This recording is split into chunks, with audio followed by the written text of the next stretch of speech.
521. Some people are happy and others are sad. Cough, cough. Yahiko, long time no see, Obito said, forcing himself forward to greet him. Hearing his name, Yahiko turned and smiled. Long time no see, Obito. They'd only met once before, but Yahiko remembered Obito clearly. Obito had said he wanted to be Hokage and end the war. Kakuzu's intelligence had marked him as someone to take seriously. What a coincidence. I didn't expect to run into you here, Obito continued, stepping closer. Yahiko chuckled. Ha, our reunion's a little premature. Neither of us is famous in the ninja world yet. At their previous meeting, they joked that the next time they heard of one another, they'd already be famous. Looking around now, both of them were important only within their own circles, not known across the whole world. Aren't we on the way to becoming famous? If we both make the finals, our reputations will definitely grow, Obito said with a half-smile. The youth martial arts tournament drew attention across the ninja world in a way ordinary joint chuunin exams did not. Winning first place here would be real fame. That's true, Yahiko agreed. Nearby, Kakashi deliberately raised his voice. Rin, have you seen my photo? It didn't get lost, did it? He'd noticed Obito drifting into pleasant small talk and wanted them to remember the real purpose of being here, gathering intelligence. Rin glanced around. I don't think so. Obito had overheard the word photo, snapped back to the task, and steered the conversation in the right direction. Yahiko, do you know Ninja Master Sosuke, the one who organized this competition? He's been getting a lot of attention lately. Teacher Sosuke? Of course I know him. I'm one of his first followers, Yahiko answered proudly. Under Teacher Sosuke's leadership, the Land of Rain is starting to improve. It's moving toward peace and stability. Kakashi listened and thought. Yahiko's devotion made it clear he'd joined Sosuke's Shinobi sect. From the way Nagato looked at Sosuke earlier, Kakashi guessed Nagato felt much the same. The current Akatsuki was nothing like the future, more sinister incarnation Kakashi had read about. Such a dramatic change could only come from major, life-shaping events affecting its leaders. Sosuke might be at the center of that transformation. Obito scratched his head when Yahiko asked about his own ambition. How's your path to becoming Hokage going? Still working on it, Obito admitted.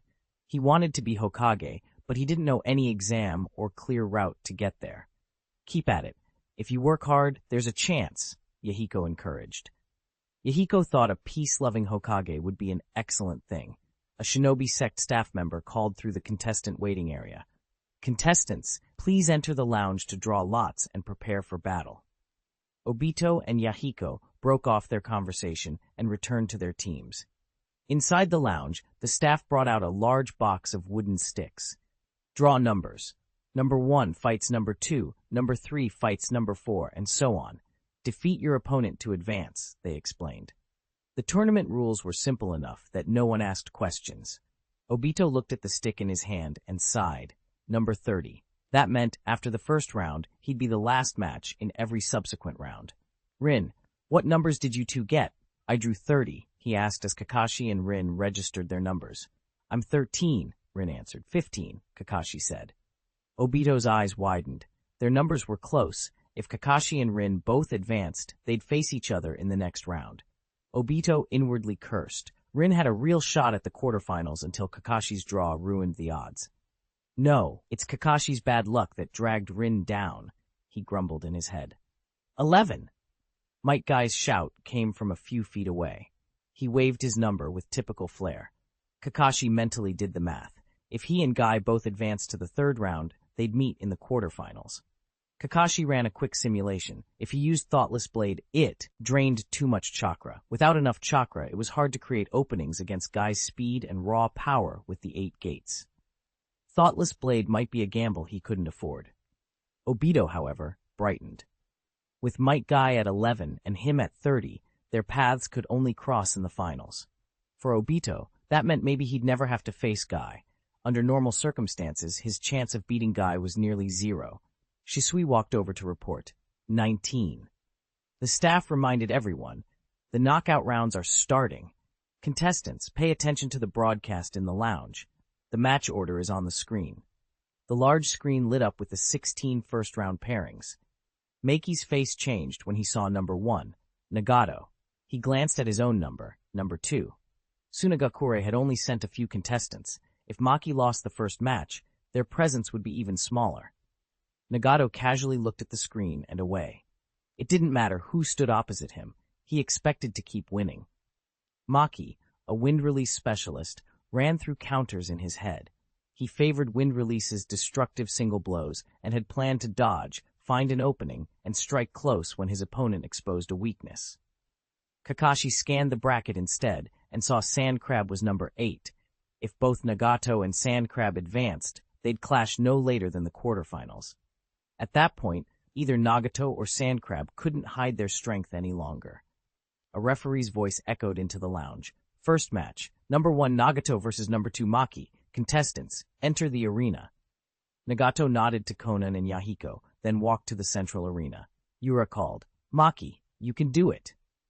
Tsunagakure hadn't sent many people. Maki felt the pressure, but kept his resolve. From a high platform, Hanzo narrowed his eyes when he saw Nagato, memories of a failed encirclement plan resurfacing.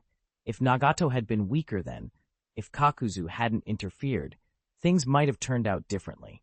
Still, fighting someone like Sosuke or Nagato was trouble. Hanzo even briefly mused that if he were to support a rising leader, giving Sosuke a title might be a diplomatic way to keep enemies close and rank himself slightly above him. Root members in the stands quietly prepared notebooks to record every detail of Nagato's performance. Kitsuchi, who'd witnessed that earlier encirclement, shook his head.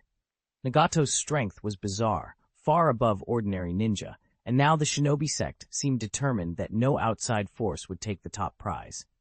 Begin, the referee shouted. Maki didn't charge recklessly. He pulled shuriken and threw them at Nagato. Nagato, as in the preliminaries, relied on overwhelming chakra and wide-range ninjutsu for suppression. Wind release, pressure damage. Nagato formed the technique and expelled a dense sphere of wind-style chakra from his mouth. When the sphere detonated, it tore the arena with a ferocious gale. The ground split and debris flew into the air. A storm of dirt and rock filled the space. Maki was startled, seeing it was far more convincing than just hearing about it. He fully opened his chakra reserves and retreated, aiming only to avoid the worst and look for an opening.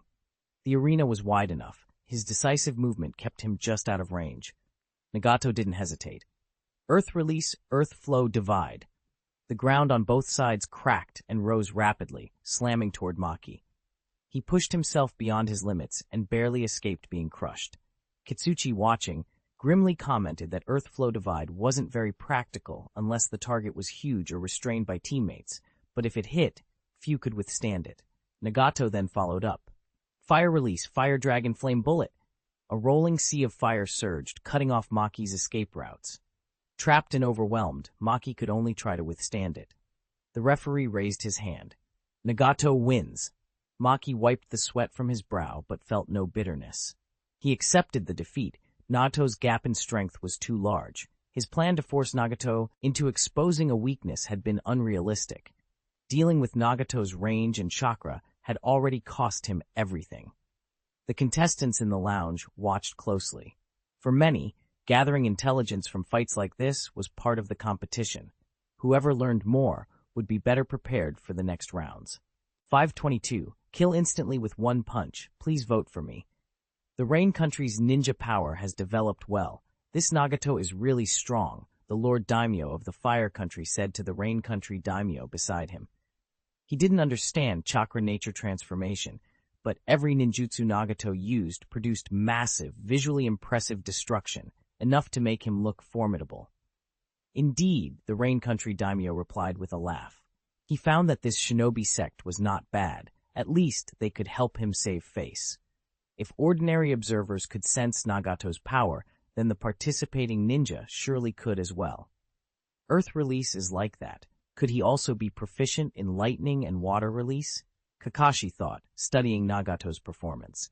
If Ninja Master Sosuke had been celebrated for mastering 7 chakra nature transformations in addition to defeating Hanzo with fire release, then Nagato, now learning under Sosuke, might likewise be capable of multiple elements. When judging an opponent, it's always safer to overestimate rather than underestimate. What exactly are the abilities of that sage's eyes? More than anything, Kakashi was worried about the 6 paths Sage's eyes Nagato possessed. Even a brief peeking through transparent world left Kakashi with a sense of fatal danger emanating from them. We'll see if oily girl Shibi and Sand Crab can force him to reveal more techniques next, Kakashi thought, checking the match list. Oily girl Shibi had drawn number 3.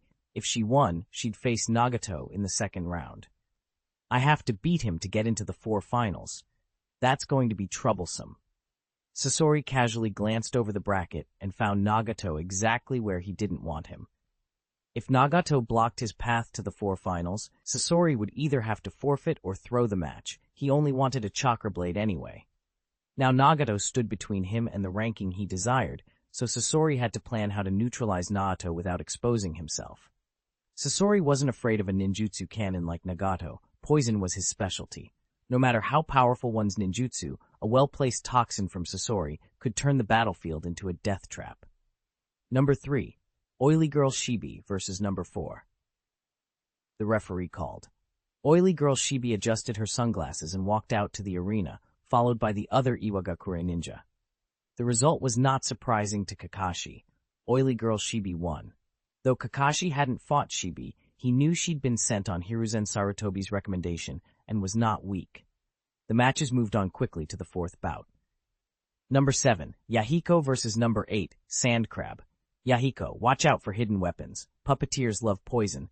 Nagato warned. Yes, I know. He's one of the people leader Kakuzu specifically warned us about, Yahiko replied with a smile. Kakuzu's intelligence had been thorough enough. If Yahiko lost, it would be due to his lack of strength, not ignorance. Yahiko, good luck, Konan said with concern. I'll do my best. Even if I can't reach the finals like Obito said, getting into the top 8 will be something. Losing in the first round would be embarrassing. Yahiko laughed as he walked toward the arena. If he advanced to the top 8, his next opponent would be Nagato. Yahiko knew the gap between them and considered reaching the top 8 a success. He even imagined celebrating with Konan and Nagato. Begin. Water release, great waterfall technique. Yahiko formed hand signs, leaped and hurled a huge sphere of water at Sasori, planning to create space and conditions for more water release techniques. Sasori, expressionless, stepped back, produced a scroll, and retrieved Hiroko from inside. While dodging the water's blast, he controlled Hiroko to attack Yahiko. Water release, water clone jutsu. Yahiko split himself into 2 water clones while using body flicker to create distance. He hoped the clones could deal with the puppet. His concern was justified. As he dodged, Hiroko opened its mouth and spat out a swarm of high-speed poison needles. If Yahiko hadn't created distance fast enough, those needles would have been lethal at close range. Yahiko's clones rushed Hiroko, while Yahiko himself charged Sasori. The best way to deal with a puppeteer is to attack the operator, not the puppets. The operator's body is far less sturdy. Yahiko condensed a swirling vortex into 3 long water spears and sent them at Sasori, a water release designed for penetration.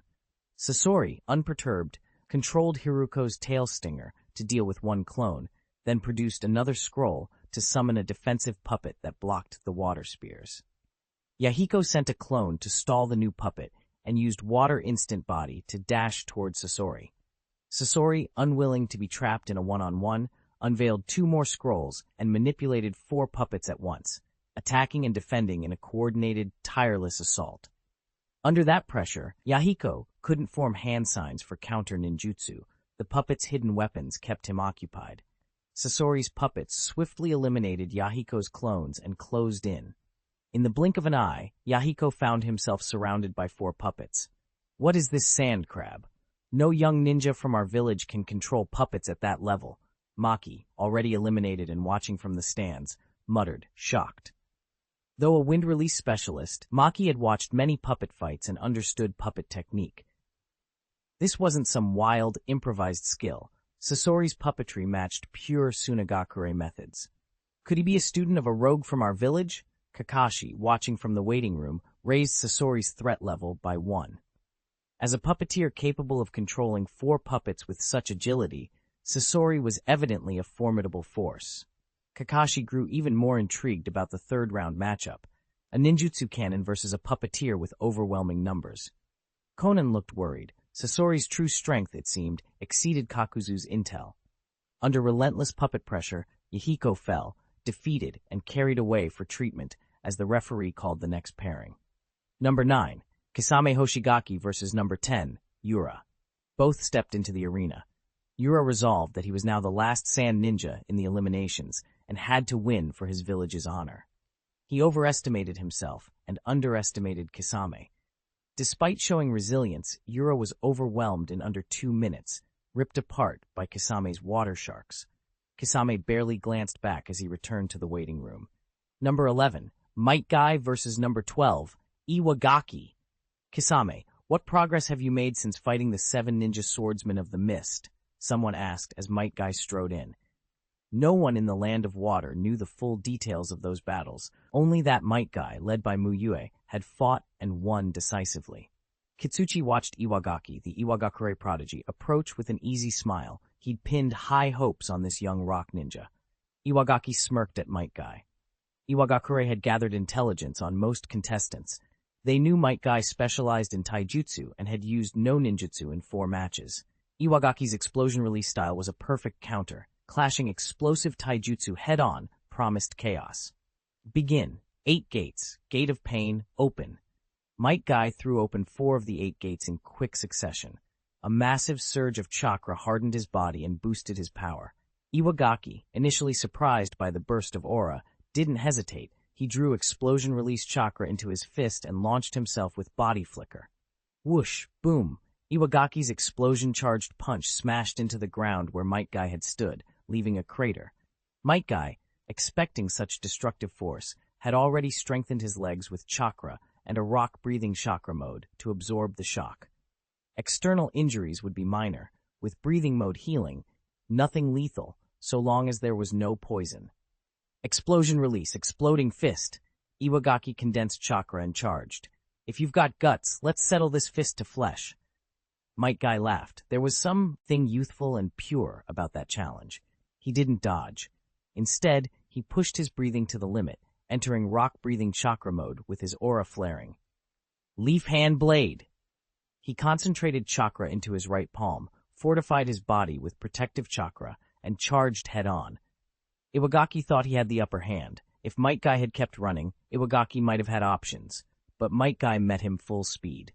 The two collided in a blinding blast. Mud and rock sprayed. Dust swallowed the arena. When the dust cleared, a single figure flew out of the yellow haze like a cannonball and slammed into the sturdy arena wall, leaving a deep indentation. Kitsuchi's eyes widened. He stood and blinked, checking to be sure of what he saw. How is this possible? Our Iwagakure prodigy was defeated by a single punch. No matter how absurd it seemed, the reality was clear. The explosion release prodigy had been knocked out by Konoha's Taijutsu ace with a single blow. Metkai wins, the referee announced as he and others pried Iwagaki from the wall. No text for this chapter. Let's proceed to the next chapter. The lounge falls silent. Aside from Kakashi and Obito, who both clearly understand Metkai's strength, only Nagato and Sasori, because of their own extraordinary power, manage to remain calm. The rest of the competitors stare, stunned. Such power and speed, he's gotten so much stronger, Kisame Hoshigaki thinks, his pupils narrowing in surprise. And how did he block that explosion release just now? What baffles Kisame most is Guy's condition after the fight. The victorious Metkai has only minor rips in his clothing. His body shows no obvious injuries, nothing like someone who had taken an explosion release blast head-on. He's even more of a monster than before. Good thing I don't have to face him before the finals. Mei Terumi breathes, relieved. She drew number 25 well down the bracket. She either won't meet Guy at all or only in the finals.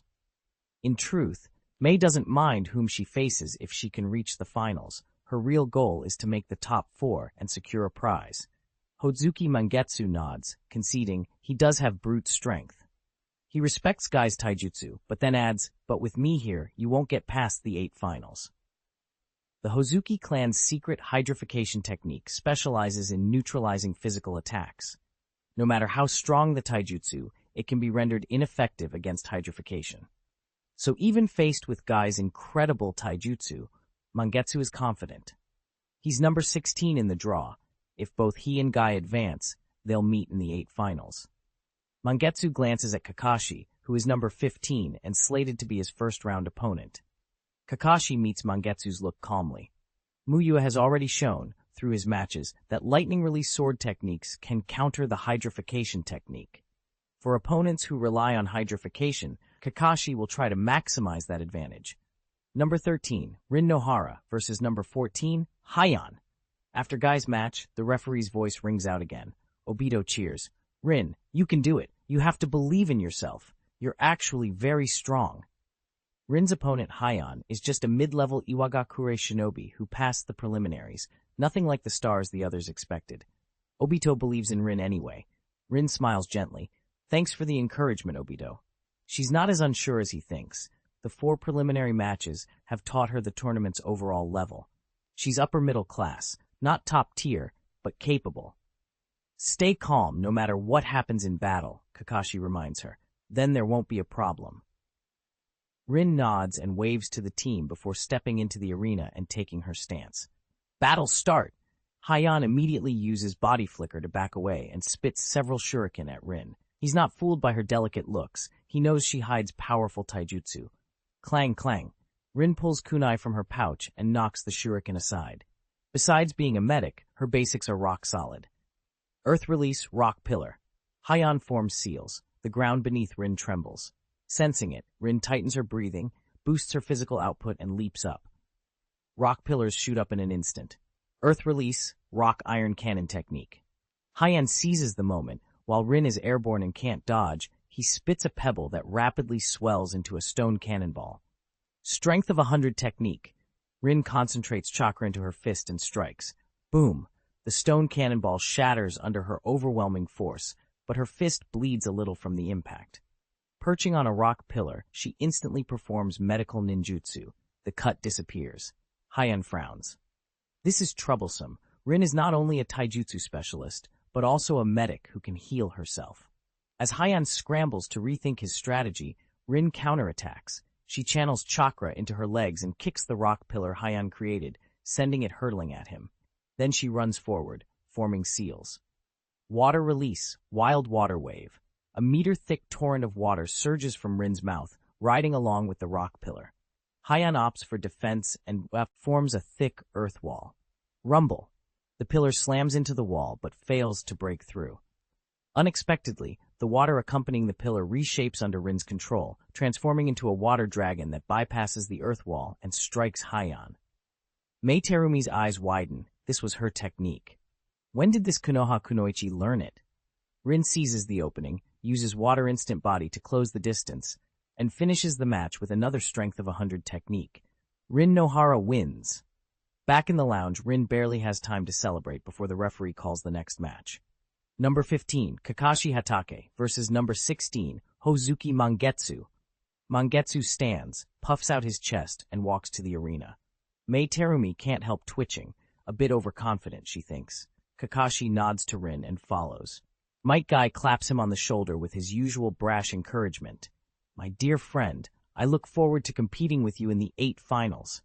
Guy says, already assuming he'll make it that far.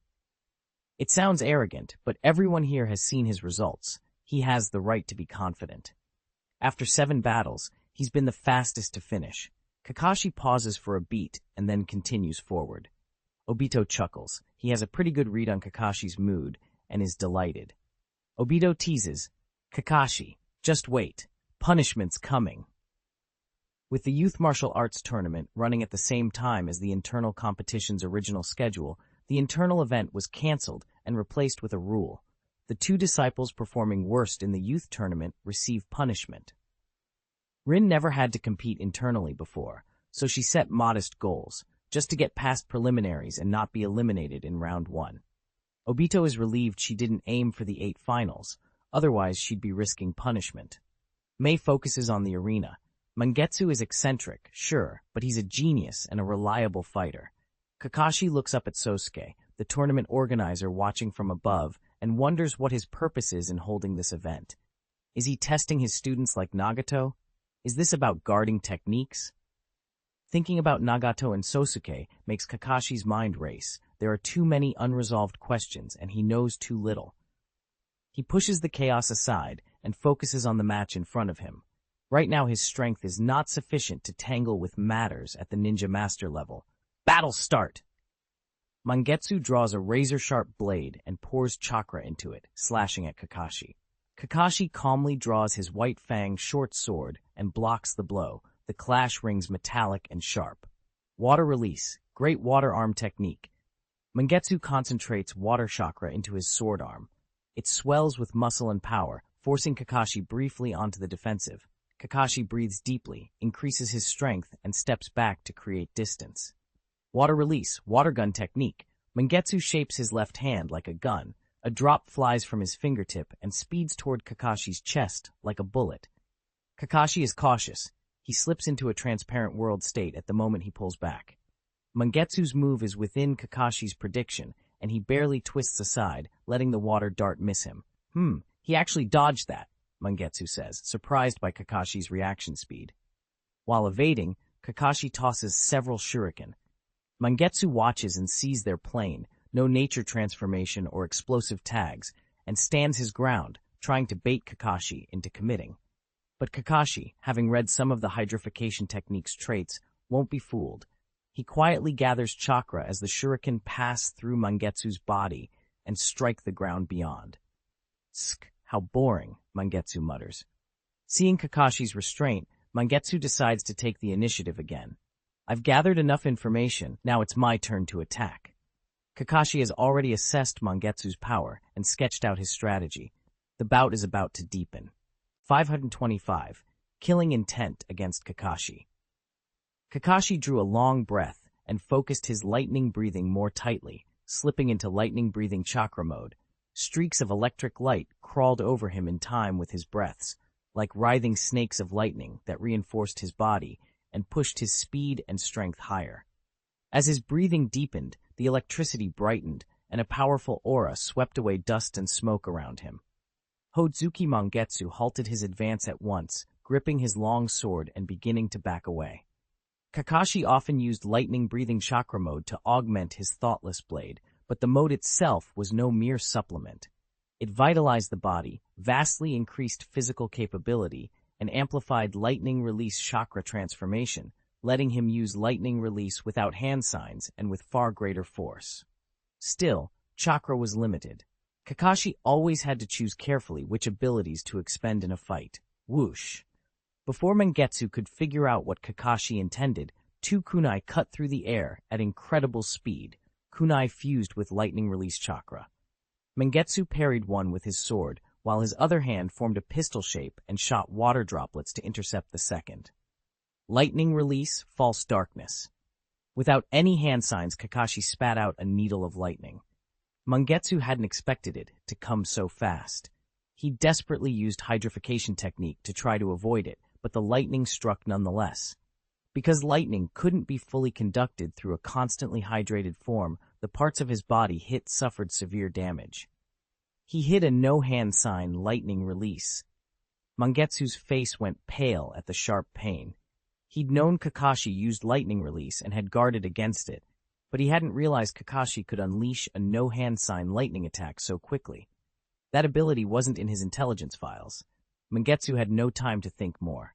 He staggered back and then raised his hand, releasing a ninjutsu of his own. Water release, water hail. A scatter of water droplets formed in front of his palm and shot forward like a storm. Thunderclap flash, Godspeed. Kakashi didn't give his opponent another chance. He pushed his body to the limit. Every muscle coiled like an arrow. A thunderous roar burst out as his lightning release chakra detonated. He moved like a bolt, scorched streaks marking the ground behind him. Before Mangetsu could even get a clear look, Kakashi was in front of him. The white fang short sword, crackling with boundless lightning, was pressed against Mangetsu's neck. Electricity danced along the blade. I lost. Mangetsu's eyes widened, stunned at being taken down so swiftly in the first round. Frustration flared. He still had many clever uses of hydrification technique left, many moves unshown. How could he have been beaten like this? And yet, part of him admitted the truth. Kakashi's strength and combat skill were formidable, beyond his ability to defeat in that moment. Kakashi Hatake wins, the referee announced. Hanzo watched with a wry expression. That speed is interesting. If he were a bit faster and stronger, he might even have a chance at taking first from Nagato. He shook his head with mild regret. Kakashi was clearly a super genius, but he was a few years younger than Nagato, at a disadvantage in cumulative training. If Kakashi had more time, the youth martial arts tournament's outcome might have been different. The thought of a dark horse usurping Sosuke's prize amused Hanzo. He pictured his disciple's face if that ever happened. Kakuzu, why are you smiling all of a sudden? Are you thinking the Rain Ninja contestant is about to show up? I don't remember any Rain Ninja making the elimination rounds, Mu Yue's neighbor Kakuzu asked. Hanzo's faint smile flickered and faded. Although many Rain Village shinobi had been invited, none had made it past the preliminaries. For Hanzo, whose village stood alongside Sosuke's in influence, that failure was embarrassing.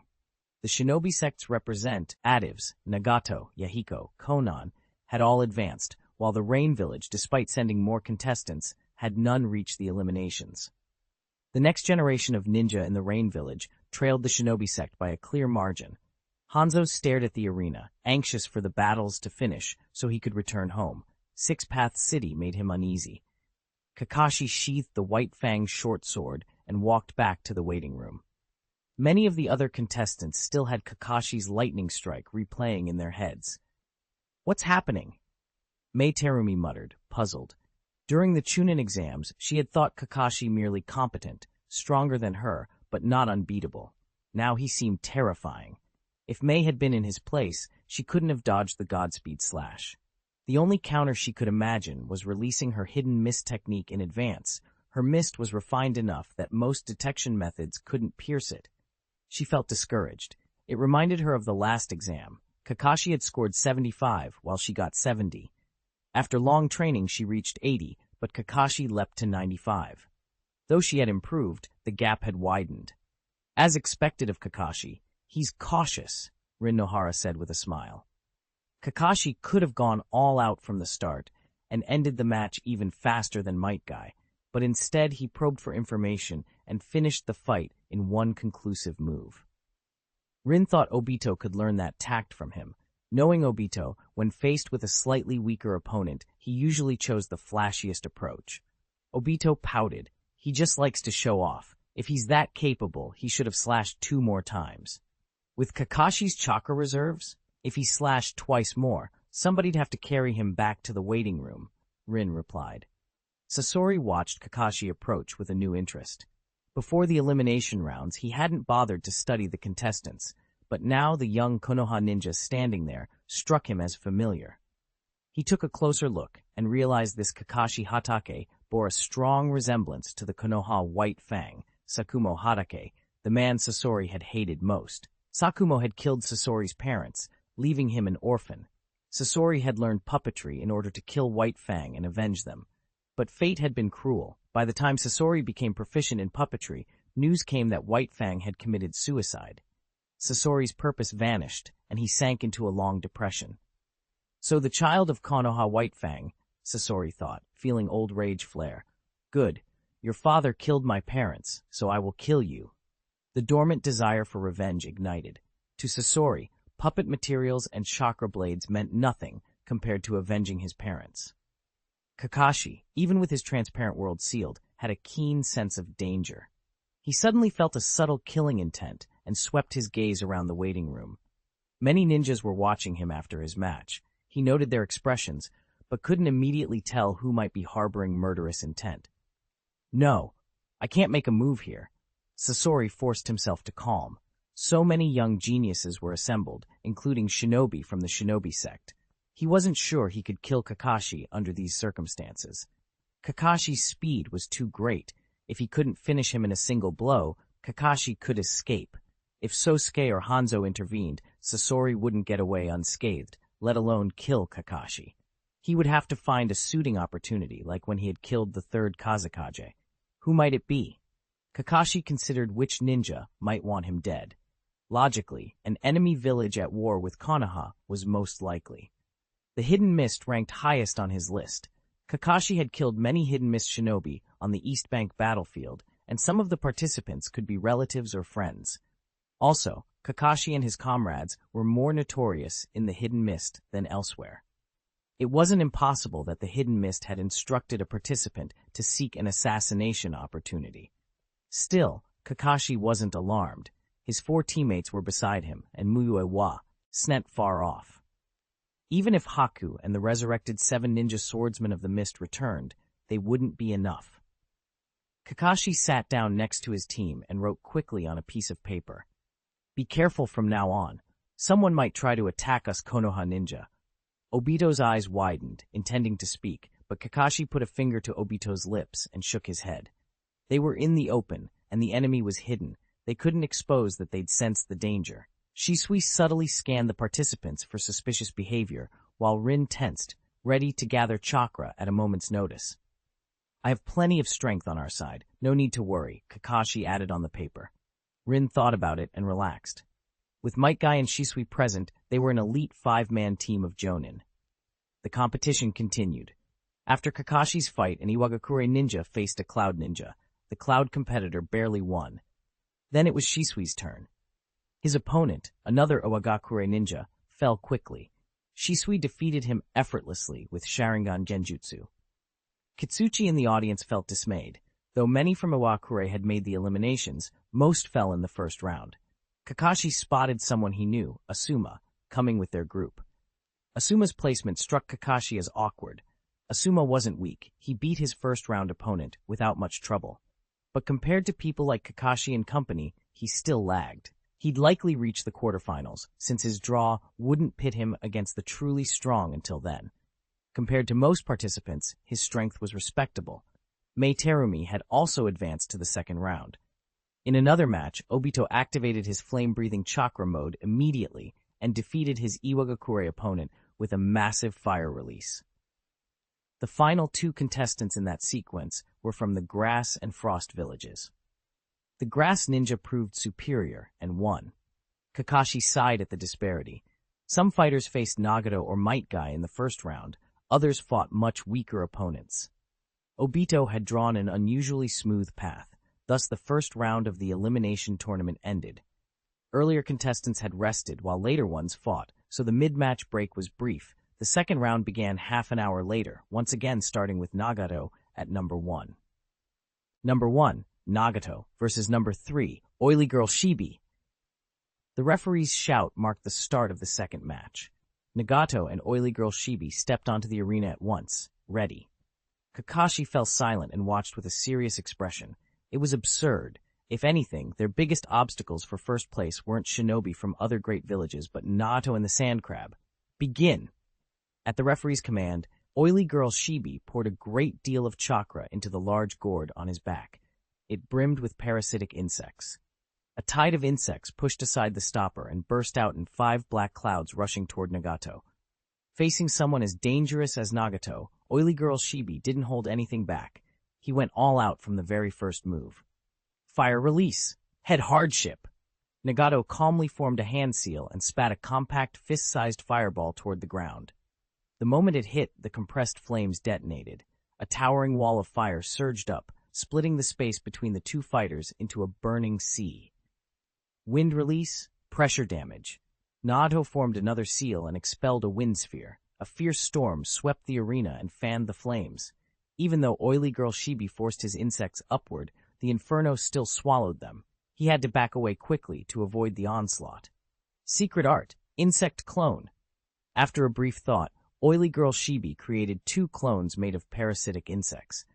He and the clones skirted along the edge of the fire, moving toward Nagato. If he couldn't close the distance, it would become a contest of endurance, whose chakra or insects would run out first. Fire release, head hardship. Nagato spat another fireball, preparing to extend the sea of fire and block the approach. Secret art, insect deception.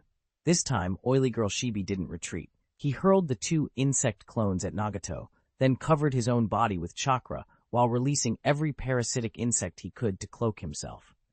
Layer upon layer of black insects swirled around him, forming a large rolling black sphere that plowed through the sea of fire. The insect's shells crackled under the blaze, and the roar of flame mixed with the rustle of the insect mass into a strange, stirring symphony. The other shinobi in the viewing area watched in surprise. Even the Konoha ninja hadn't expected their quiet companion to show such courage and offense. Nagato, too, was a little surprised. If those insects couldn't withstand the heat, oily girl Shibi might be burned to death by his own attack. Lightning release, false darkness.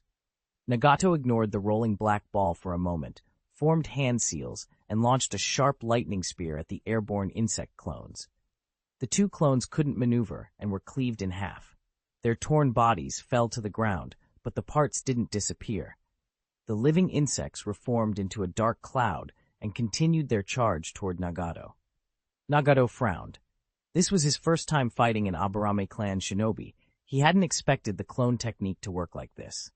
At that moment, the black ball, reeking slightly of smoke, rolled from the sea of fire and drew near. It quickly disintegrated.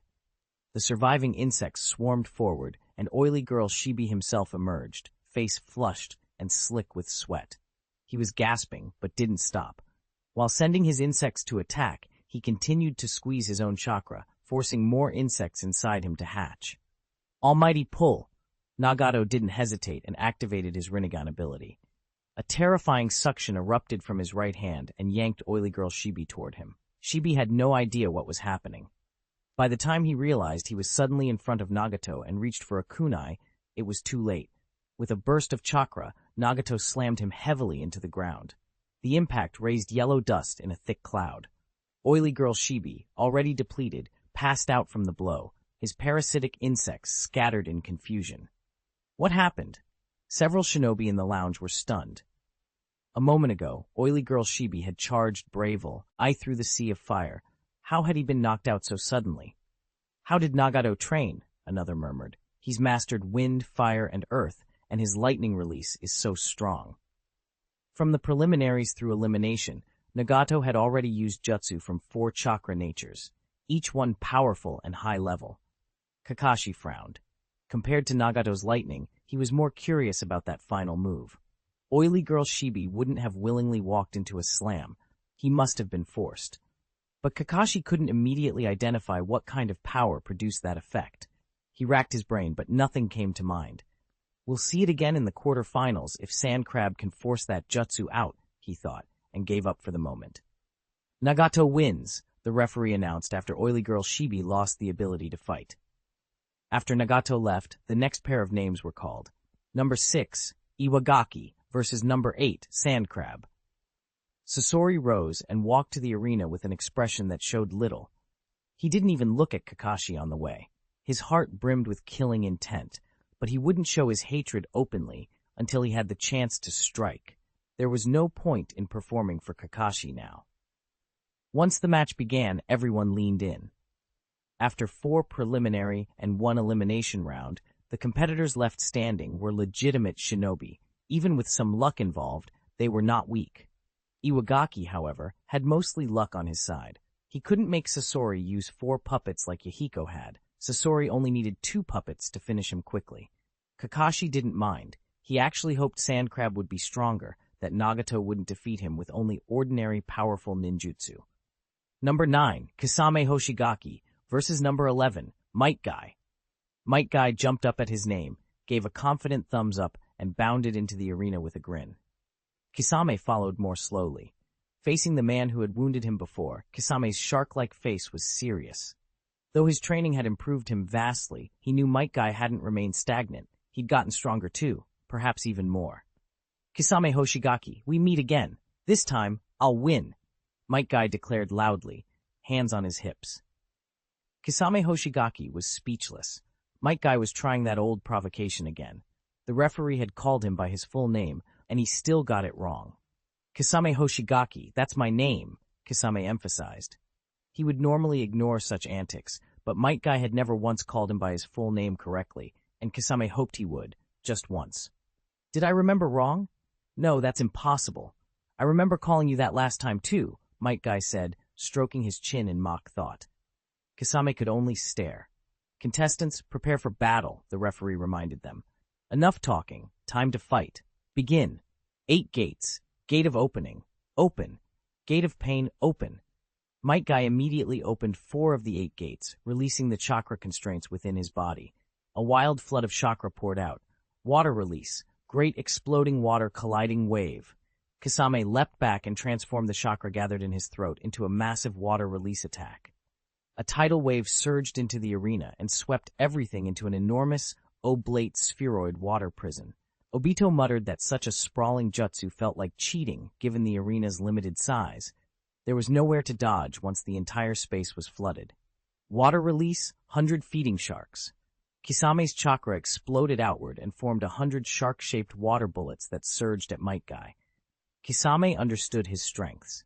Vast chakra reserves made wide-range water jutsu easy for him. His plan was simple: use the water prison to exhaust Metkai and then finish him. Now this is a real battle. Metkai's excitement showed. His earlier match with Iwagaki had been too easy, and after watching several intense fights, he was itching for action. He tightened every muscle, veins standing out, channeling his rock-breathing chakra mode and concentrating on his strikes. He rained a barrage of punches at a single point with speed almost impossible to follow. The power of such strikes compressed the air and sent ripples through the surrounding water. "Noon, Tiger!" Metkai suddenly changed his fists into palms and clapped them together. The highly compressed air exploded outward in a fierce wave, the air tiger, charging through the shark bullets and shattering them. The water prison buckled and surged like a kicked balloon. Some spectators worried the water prison might collapse and drench the entire venue. The air tiger obliterated all 100 shark bullets almost instantly. Kisame, taking in the ferocity of Metkai's attack, struggled to keep producing more shark bullets to blunt it. Water release, great shark bullet technique. Kisame swam to the edge of the water prison and condensed chakra into a giant shark with razor teeth. The great shark bullet, one of his signature techniques. The shark could absorb chakra. Facing a chakra projectile, it could block and even grow stronger. The water shark lunged to meet the air tiger, and for a moment they collided in a numbing clash that sent ripples through the water prison. But then the air tiger tore through the water shark and slammed into Kisame himself. To Kisame's shock, the air tiger contained no chakra at all, just pure physical force. Cough! That taijutsu move, Kisame choked out, hurt and impressed. Noon Tiger, even used at partial strength, was devastating. Even with his tough body, he barely withstood Metkai's onslaught.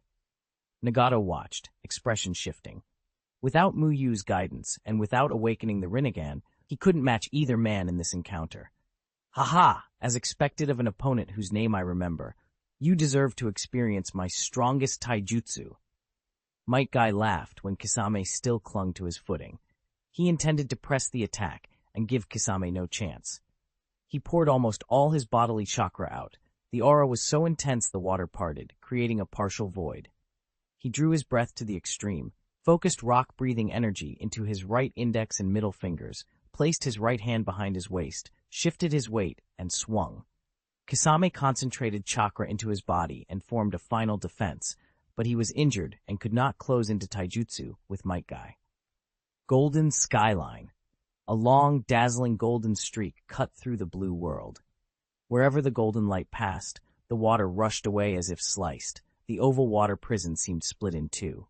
All of Kisame's shark constructs exploded.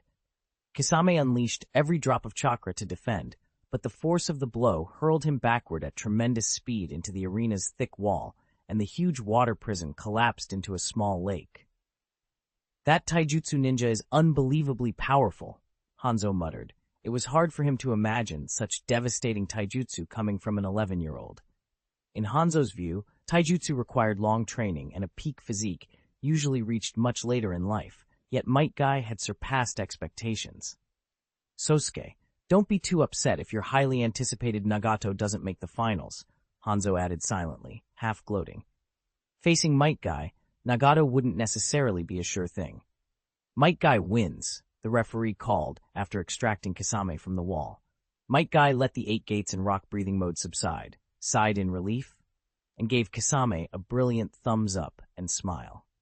Even in the youth martial arts tournament, Kisame had not been weak. His fall in the second round was simply because he'd faced a monster of taijutsu. Inside the competitors' lounge, everyone wore various expressions after Metkai's shocking display. So strong, Sasori thought. He kept his face impassive, but the feeling of being startled remained. Such powerful taijutsu would be hard for even his most defensively built puppet to withstand. Originally, Sasori hadn't planned to pay much attention to Metkai. He'd only face him if he reached the semifinals, and by then, Sasori intended to withdraw. But because he had a job to do, assassinate Kakashi, and Metkai was Kakashi's teammate, his interest was piqued. The more he watched, the clearer it became that a straight fight would be extremely difficult. Kakashi and Metkai were both fast and high-output fighters. If they teamed up, and with Obito and the others nearby, even the third Kazekage's human puppet would pose Sasori a serious challenge. The puppet itself was powerful, but the puppeteer was fragile. If Metkai or Kakashi got in close, the fight would be over. I need to perfect the technique and then modify myself quickly. A flesh-and-blood body is too fragile, Sasori thought. He disliked transience, he loved eternity, and that love had pushed him to develop human puppets, turning corpses into puppets. Because those puppets used the chakra of their former lives, they could wield bloodline limits and the ninjutsu they had used in life. Sasori, who loved the idea of permanence, wanted to make himself a puppet someday, but his human puppet technique wasn't mature yet. Rushing it could be fatal. He's becoming more and more of a monster. Can anyone really beat him? Mei Terumi thought, feeling lucky that her draw number had been late so she wouldn't face Guy this round. Still, she worried. If Guy kept improving like this, in 10 or 20 years, he could be far more terrifying than the Konoha Sannin. If Mist and Konoha clashed again, Mei didn't know how they'd deal with him. Hydrification techniques of the Hozuki could blunt pure physical fighters like Guy, but they only protected the user and didn't guarantee victory. And if Guy had a lightning-release teammate, Hozuki Shinobi would be in real trouble. Amid all these stares, Metkai strode into the lounge chest out, head held high, laughing boisterously. "My dear friend, I'm already getting fired up," he called to Kakashi. As long as Kakashi reached the top 8, they would meet next round. Metkai didn't think Rin Nohara could beat Kakashi. He was convinced Kakashi would win without surprise. Then perhaps calm down a bit. "It's only the second round, the third match just finished," Kakashi replied calmly. What was meant to happen would come. The odds against him were low, but not zero. As a genius, Kakashi trusted his own skills. He might still find an opening. Number 13, Rin Nohara versus number 15, Kakashi, the referee's voice echoed. Rin stood and smiled at Kakashi. "Kakashi, please don't hold back because we're teammates." Though it was only a match, Rin wanted Kakashi to fight seriously. She wanted to feel the true distance between them. Kakashi nodded. He hadn't intended to go easy. If anything, because they were teammates, he shouldn't soften his blows. Letting her think she was stronger than she was could put her in danger on missions. "Rin, you can do it. You've got a chance. This terrain favors you," Obito called, encouraging her. Rin had water release in addition to taijutsu, and the small lake left by Kasame's big water release would amplify her abilities. "Thank you, Obito. If I lose, I'll still be cheering for you guys from the stands," Rin said, and walked to the battlefield with a gentle smile. She wanted to win, but she knew her limits. Kakashi had mastered lightning and earth release long before she even began water breathing. When she reached the constant state of water breathing, Kakashi had already combined transparent world and breathing technique chakra mode. It felt impossible to beat him with only a bit of terrain advantage. Standing on the water and facing Kakashi, Rin felt surprisingly calm. This was, after all, a match she expected to lose. Battle start, water breathing, full concentration. Rin gathered her breathing to its peak. Water release, water clone technique. She formed hand seals and produced 2 water clones. Normally clones held little strength, but in a watery environment their power grew. Lightning breathing, full concentration. Kakashi, out of respect, concentrated his breathing as well, then entered the transparent world and reached into his pouch. Several shuriken gleamed and flew through the air toward Rin. Seeing the oddly angled shuriken closing in, Rin used Water Instant Body to move her clones and herself, quick but not enough to escape Kakashi's lock while he was in transparent world. Flash! Kakashi drew his White Fang short sword, reinforcing his body with pre-condensed lightning chakra, and swung at Rin with fluid speed enhanced by transparent world. Water prison technique. Rin cast a prison of water around her main body to buy time. The clones could still attack while she hid. But as the clones gathered chakra to strike, Kakashi shifted.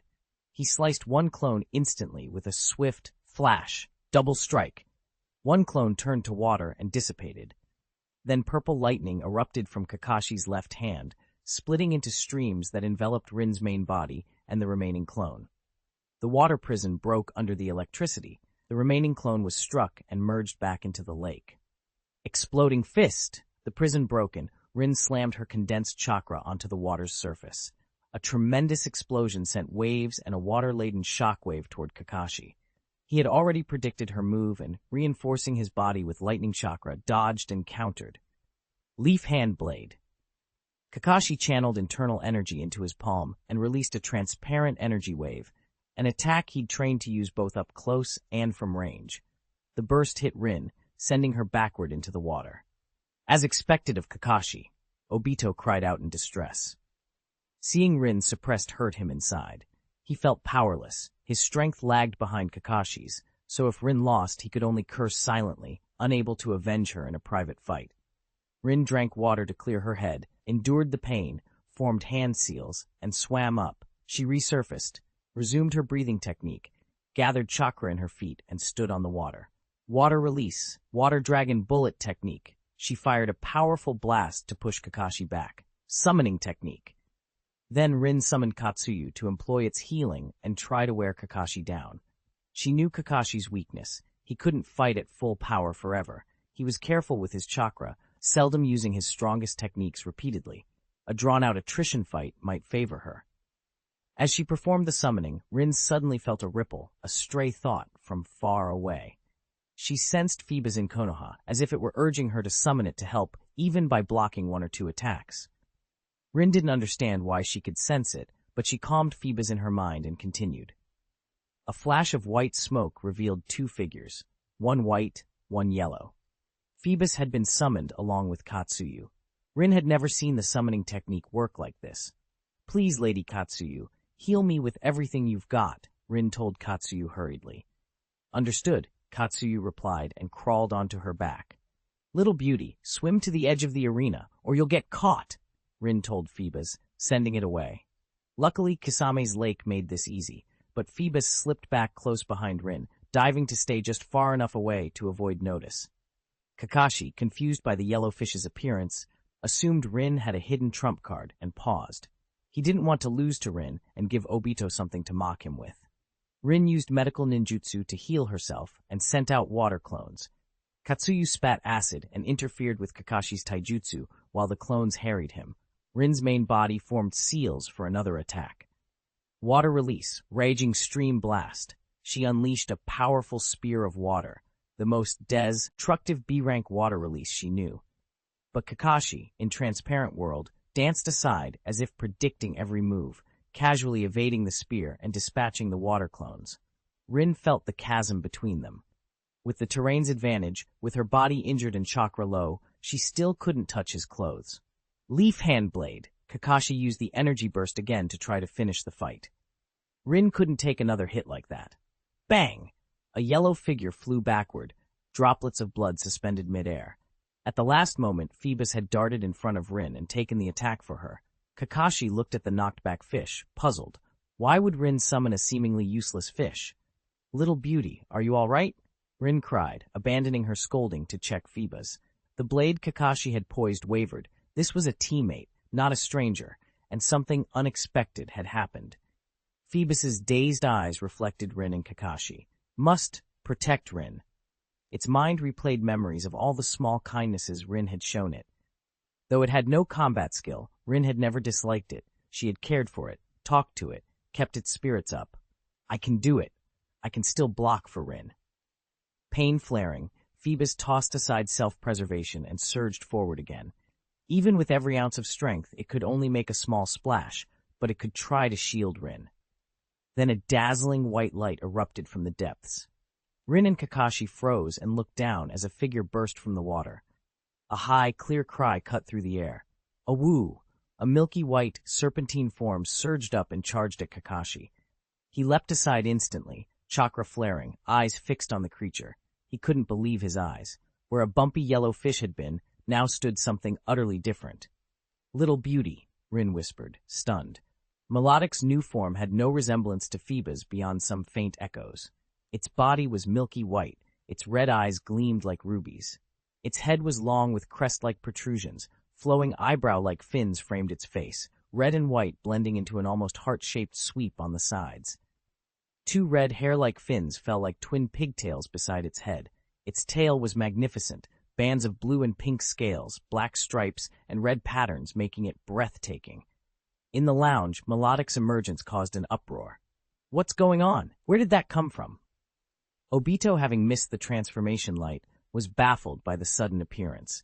Mei Terumi was wide-eyed. "So beautiful," she breathed. She had never seen a summoned beast as elegant as this before. The crowd buzzed with excitement. "What kind of nine beast is that? I've never seen it before." The Lord Daimyo of the Fire Country waved his paper fan, eyes brightening at the sudden appearance of Melodic. He had seen many rare creatures, but never one as beautiful and unusual as this. Melodic's pearly scales shimmered in the sunlight like thousands of tiny gems, casting a mesmerizing radiance. "I haven't seen it either. It's truly elegant," the Rain Country Daimyo agreed. Melodic floated with a tall, graceful posture, just hovering on the water. It radiated an irresistible charm. "I wonder where I could buy one. A Melodic in a garden pond would be so pleasing to the eye," the Lord Daimyo of Fire Country mused, growing more fond of the creature by the second. Several wealthy merchants and nobles in the stands thought the same. Owning such a nin beast would bring both beauty and prestige. The ninja in the audience were impressed too, but their curiosity centered on a different question. How did Melodic appear? They hadn't seen Rin Nohara perform a summoning. "Aang!" Melodic gave a warning cry, fixed on Kakashi as it planted itself between him and Rin. Kakashi studied the tall Melodic with interest. The transformation from Phoebus to Melodic was far more dramatic than the change from Fire Dragon to Charmeleon. He wondered how strong Melodic now was. Phoebus had been practically harmless.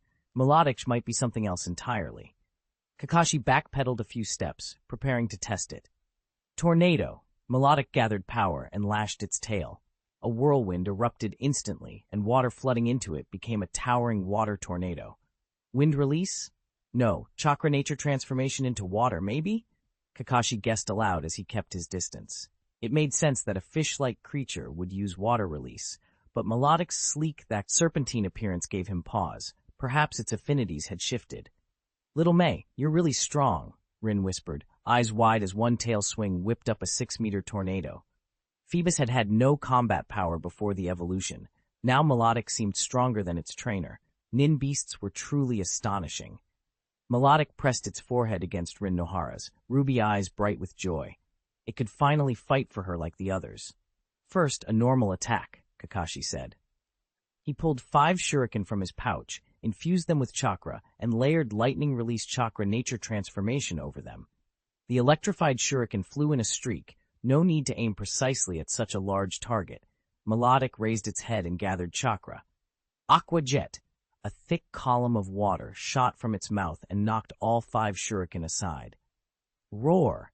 Melodic glanced at Rin and dove beneath the surface, charging toward Kakashi. Rin understood the meaning of the cry. Melodic was telling her to stay back. She felt a strange mix of pride and worry. Only recently she had been trying to move Melodic to safety, and now it was rushing into danger to protect her. As expected, it uses water techniques, Kakashi noted, keeping track of its movements under the water. When Melodic neared, he vanished in a blur. Then the fish sprang from the exact spot he'd been standing, drenching the area. Water pulse! Melodic unleashed a water-release chakra ball it had prepared in advance. Kakashi, in transparent world state, sensed it immediately and bolstered his speed with lightning-release chakra. The ball slammed into the shallow pool, throwing up massive ripples that sent waves toward him. Kakashi steadied himself and realized with a flash of alarm how much Melodic's strength had grown. The Phoebas he'd known had been a non-threat. This Melodic had power well beyond a typical Konoha Jonin. To prevent Melodic from keeping the terrain advantage, Kakashi formed seals and used earth release to crack the ground and drain the water faster. If Melodic kept control of the battlefield, that would be dangerous. Agitated by its missed strikes, Melodic decided on a decisive move. It condensed a massive amount of chakra at its tie, L, and surged toward Kakashi's. Kakashi's lightning-enhanced speed was immense, but on water, Melodic's domain, distance began to close. Water release, water dragon bullet technique. Rin cupped the last of her chakra into seals and cast a water release jutsu to support Melodic. She'd noticed the water level dropping suddenly, not because of the arena's drains, but because Kakashi had used a jutsu.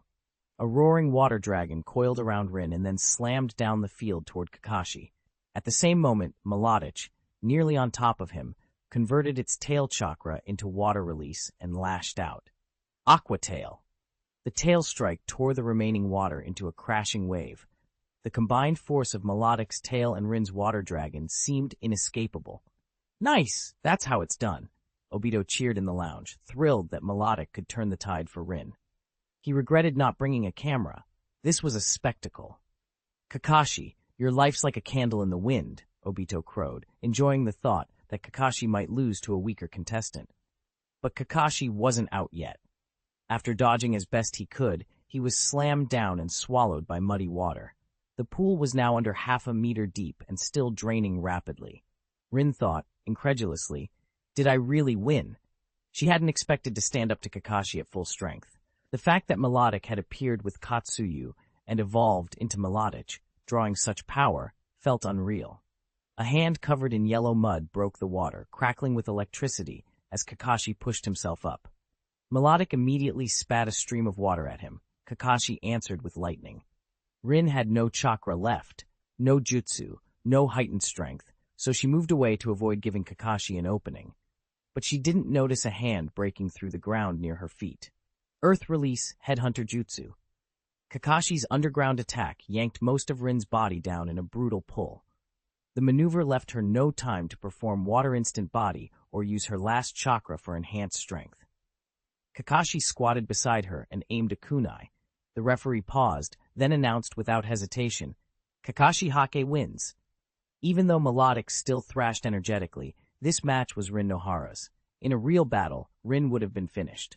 That white-haired bastard has no martial ethics, Obito shouted, calling Kakashi despicable for tricking a chakra-depleted opponent. Rin managed a helpless smile. Her emotions had swung wildly. Just when she'd thought victory possible, it slipped away. When she thought she'd lose, she almost won. If she'd had full strength plus Melodic's help, would the result have been different? Still, she reminded herself that her original plan was merely to last 3 minutes and inflict a little damage. By that measure, she'd overachieved. Kakashi nodded. Although he'd looked battered, he'd only been hit by Rin's water dragon and the aftershock of Melodic's aqua tail. He'd protected his vital points with armed color hockey. He'd appeared wounded while actually suffering only minor injury. To finish the match cleanly, he had used the muddy water to conceal a shadow clone which burrowed and dragged Rin down with Earth Release, while his real body distracted Melodic with lightning. Then Kakashi canceled the clone and used Earth Release to free Rin. Melodic gathered chakra and formed a blue-green water ball next to the mud-smeared Rin. The ball burst and the liquid wrapped her, washing off the mud and healing scratches inflicted by the ground. Kakashi, standing beside her, felt his own minor injuries ease as well. Such comfortable chakra? Katsuyu commented, looking at Melodic with curiosity. Was that water release or yang release chakra nature transformation? Kakashi couldn't decide at first. The healing seemed like yang release, rapid injury recovery, and a lightened feeling, but the medium had been Melodic's water droplets, so it could also be a special water release unique to Melodic. After all, special abilities did exist, like Shisui Zorua's unique genjutsu. Melodic lowered its head and wouldn't meet Rin's eyes, quiet with shame. This was its first battle with Rin, and it had lost due to a mistake. It's okay. You did your best. It's my fault, Rin said, stroking Melodic's milky body. Since Melodic had evolved mid-fight, Rin hadn't known its full capabilities and couldn't coordinate properly. She'd also expended a lot of stamina and chakra earlier. If anyone had blame, it was her. Melodic shook its red hair-like fins. Without Rin, it wouldn't have had the courage to fight and thus never would have evolved. Cough, cough. The winning contestant, please return to the lounge to rest. The defeated contestant may choose the spectator stands, the referee reminded everyone. Kakashi bowed to Rin and left for the lounge. Rin dismissed Melodic and walked to the spectator stands. Kakashi, mucky and disheveled, stopped at the washroom next to the lounge first to clean off mud and sand. Melodic's power jumped too much. I don't think the current Obito could handle Rin and Melodic together, Kakashi said, drying his white hair and replaying the fight. Had Rin not been nearly incapacitated before Melodic evolved, Kakashi wouldn't have won so easily. He'd targeted Rin instead of Melodic to finish the match. I may have underestimated the nin beast Mu Yue gave us, Kakashi mused, thinking of Rockruff. Melodic had no combat experience yet, displayed raw, formidable power with crude technique. With a month of training, Melodic could probably counter a lot, especially fire release users. Kakashi grew excited at the thought of Rockruff's evolution. He rejoined the others in the lounge. Kakashi, is that creamy big water snake Rin's new nin beast? Obito blurted the moment Kakashi appeared. Kakashi's face flickered. It's Lil Melodic, he replied simply. How is that possible? Obito was stunned. He couldn't reconcile the graceful Melodic on the field with Rin's previous Phoebas. A fire dragon evolving to Charmeleon was one thing. Phoebas to Melodic felt like an entirely different species. It's real, Kakashi said calmly. Nin beasts weren't bound by ordinary animal logic. Evolution could change them dramatically. That really is amazing, getting so much stronger at once, Obito admitted, scratching his head. From the movement of Melodic's jutsu, he could tell how powerful it had become. He glanced at his own Charmeleon with a twinge of envy. Just then, Shisui, having won his match, returned and asked Kakashi about Melodic in a more polite way. I see. Evolution can bring huge changes, Shisui said thoughtfully. Not every nin beast would change so drastically. Phoeba's helplessness had made Melodic's evolution all the more dramatic. The four of them, Kakashi, Obito, Metkai, and Shisui, discussed raising nin beasts as they watched the remaining matches. The last three fights of the second round were familiar faces. Asuma advanced with sharp wind release technique. Mei Terumi used her dual bloodline limits and strong water release to take the quarterfinals. And in the final match, Obito went all out, entering a flame-breathing chakra mode and defeating his Grass Village opponent with raw fire release. With that, the second round of the Youth Martial Arts Tournament concluded. The top 8 were set, the first day's battles were over, and the crowd began to disperse. Hanzo, impressions? Mu Yue asked with a smile as he spoke to Hanzo. Ninja world geniuses are as numerous as carp crossing a river, Hanzo replied. He hadn't expected to see so many potential rivals to Nagato, the Sage-Eye prodigy. Hanzo had come with one motive, to see Nagato fail, and to watch Sosuke's expression. Among the top 8, Nagato was the only ninja sect representative left. If Nagato didn't make the finals, the sect would forfeit a lot. It's a pity none are from Rain Village, Kakuzu commented. Hanzo's expression darkened. No need to spell it out further. We are partners, Hanzo. I'll give you a path. The ninja sect trains ninjas. If your Rain ninjas need instruction, you can hire us to help teach, Kakuzu said bluntly. His motive was obvious, profit and influence.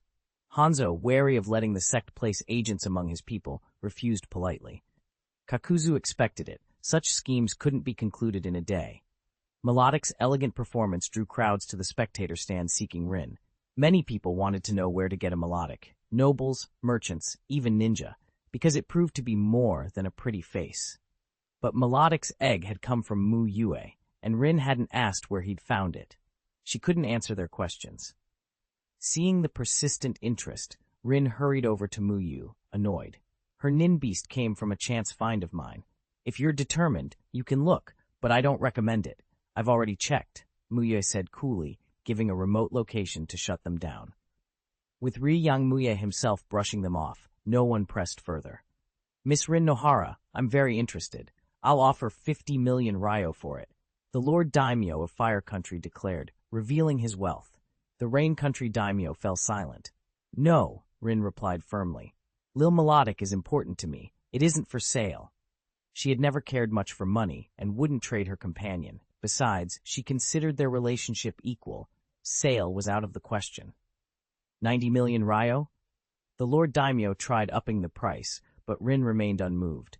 Then I'll ask Mu Yue to let me know if anything similar turns up. My offer stands, the Lord Daimyo said to Mu Yue, resigned. If he couldn't get it from Rin, he'd task someone with finding one. Mu Yue nodded, amused. If Kakuzu had overheard, Mu Yue thought, he'd probably turn into Melodic himself for the reward. 90 million ryo was no small sum. Mu Yue greeted Obito and the others who approached. He glanced in a certain direction. Sasori, who had been skulking nearby, shifted his steps and then altered course.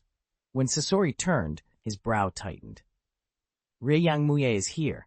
He even looks like Kakashi Hatake's teacher, Sasori realized, and for a moment the thought of killing Kakashi felt more complicated. He had heard of Mu Yue's reputation. Even a brief observation told him Mu Yue was no ordinary master. Sasori hadn't been seen before, but here Mu Yue had detected him without needing the main body. Mu Yue's data already included Sasori when he registered for the tournament. Sasori decided this was no time for an assassination. He needed to survey Six Path City more thoroughly first. Is there something over there? Obito asked, following Mu Yue's gaze. Nothing, Mu Yue answered with a faint smile. It was just that his clone couldn't pull Sasori's identification data on the spot, and Mu Yue already knew enough to decide Sasori didn't merit immediate action. Obito turned back to Rin.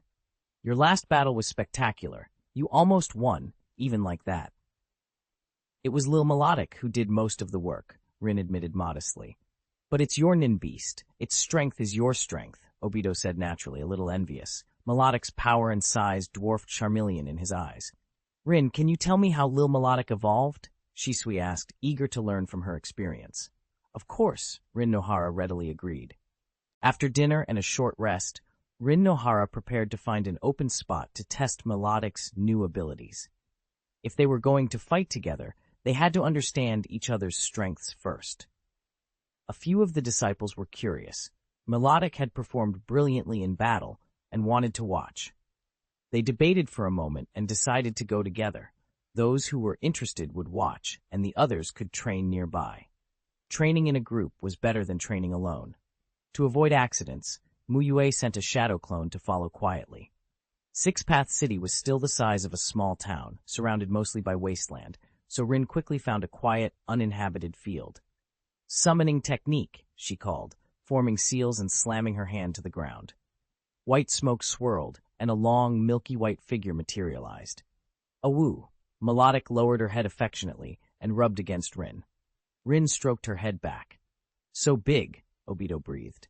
He'd gotten used to nin beasts like Charmeleon and Rockruff, both much smaller, so encountering a Melodic over 6 meters long felt like meeting a Leviathan.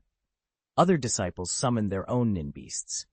Charmeleon, having just finished a meal and resting in the cozy nest Obito's grandma had made, was suddenly called up. Seeing Melodic, her tiny fists clenched. Look at little Melodic, then look at you. Why can't you grow bigger? Obito complained, disappointed. Both his Charmeleon and Melodic were evolved nin beasts, yet the size difference was ridiculous. Charmeleon wanted to retort. Her height wasn't something she could control, but she craned toward Melodic to see how tall she really was. Holy moly, where did this beauty come from? Zorua's voice echoed in everyone's heads. Charmeleon agreed enthusiastically and gave Zorua an approving look. As their translator, Zorua had good taste. Charmeleon ignored Obito and hurried to Melodic's side, greeting her with an excited "Char!" Zorua translated politely, "Beauty, have we met before?" He then shot a disdainful look and added, "Who knows, my family? Why is Charmeleon being so Obito today?" Obito blinked. What does that mean? Since when am I an adjective? Shisui tapped Zorua precisely on the forehead. Where did you learn to talk like that? Zorua just chuckled and deflected the question. Melodic nodded at Charmeleon. They had met once before when she had still been a Phoebus. Little Melodic, let's train. Use everything you currently know, Rin said, ready to start. Awoo! Melodic gave a clear cry, signaling everyone to stand back. Charmeleon wanted to keep chatting, but Melodic ignored her, and Charmeleon slowly retreated, tail drooping. Kakashi shifted his attention from Rockruff and focused on Melodic. The other disciples watched as well. Twister! Melodic tensed, released chakra, and swung her tail. A strong wind swept the field, and a 5 to 6 meter whirlwind formed, uprooting and knocking down several large trees. Water pulse, she continued. Melodic condensed chakra performed a water-release chakra nature transformation and spat out a basketball-sized water sphere that slammed into the ground. The explosion formed a pit, mud, stone, and droplets scattered, and a cloud of gray mist rose. Kakashi thought, this water release is no ordinary attack. The sphere looked small, but it carried a strange, concentrated power. Melodic darted to a large tree and wrapped her slender body around it until the tree cracked into segments. Then she condensed chakra on her tail and slammed it into the ground with Aqua Tail. The impact left a deep pit and several long fissures radiating outward. Kakashi privately noted that even with an armament haki secret technique, dodging that would have been difficult. Armament haki was a great defense, but not invincibility. Melodic turned to Charmeleon, tilted her head, winked with her left eye, and emitted a pink glow. Attract! Pink heart patterns filled Charmeleon's eyes and she began approaching slowly, dazed.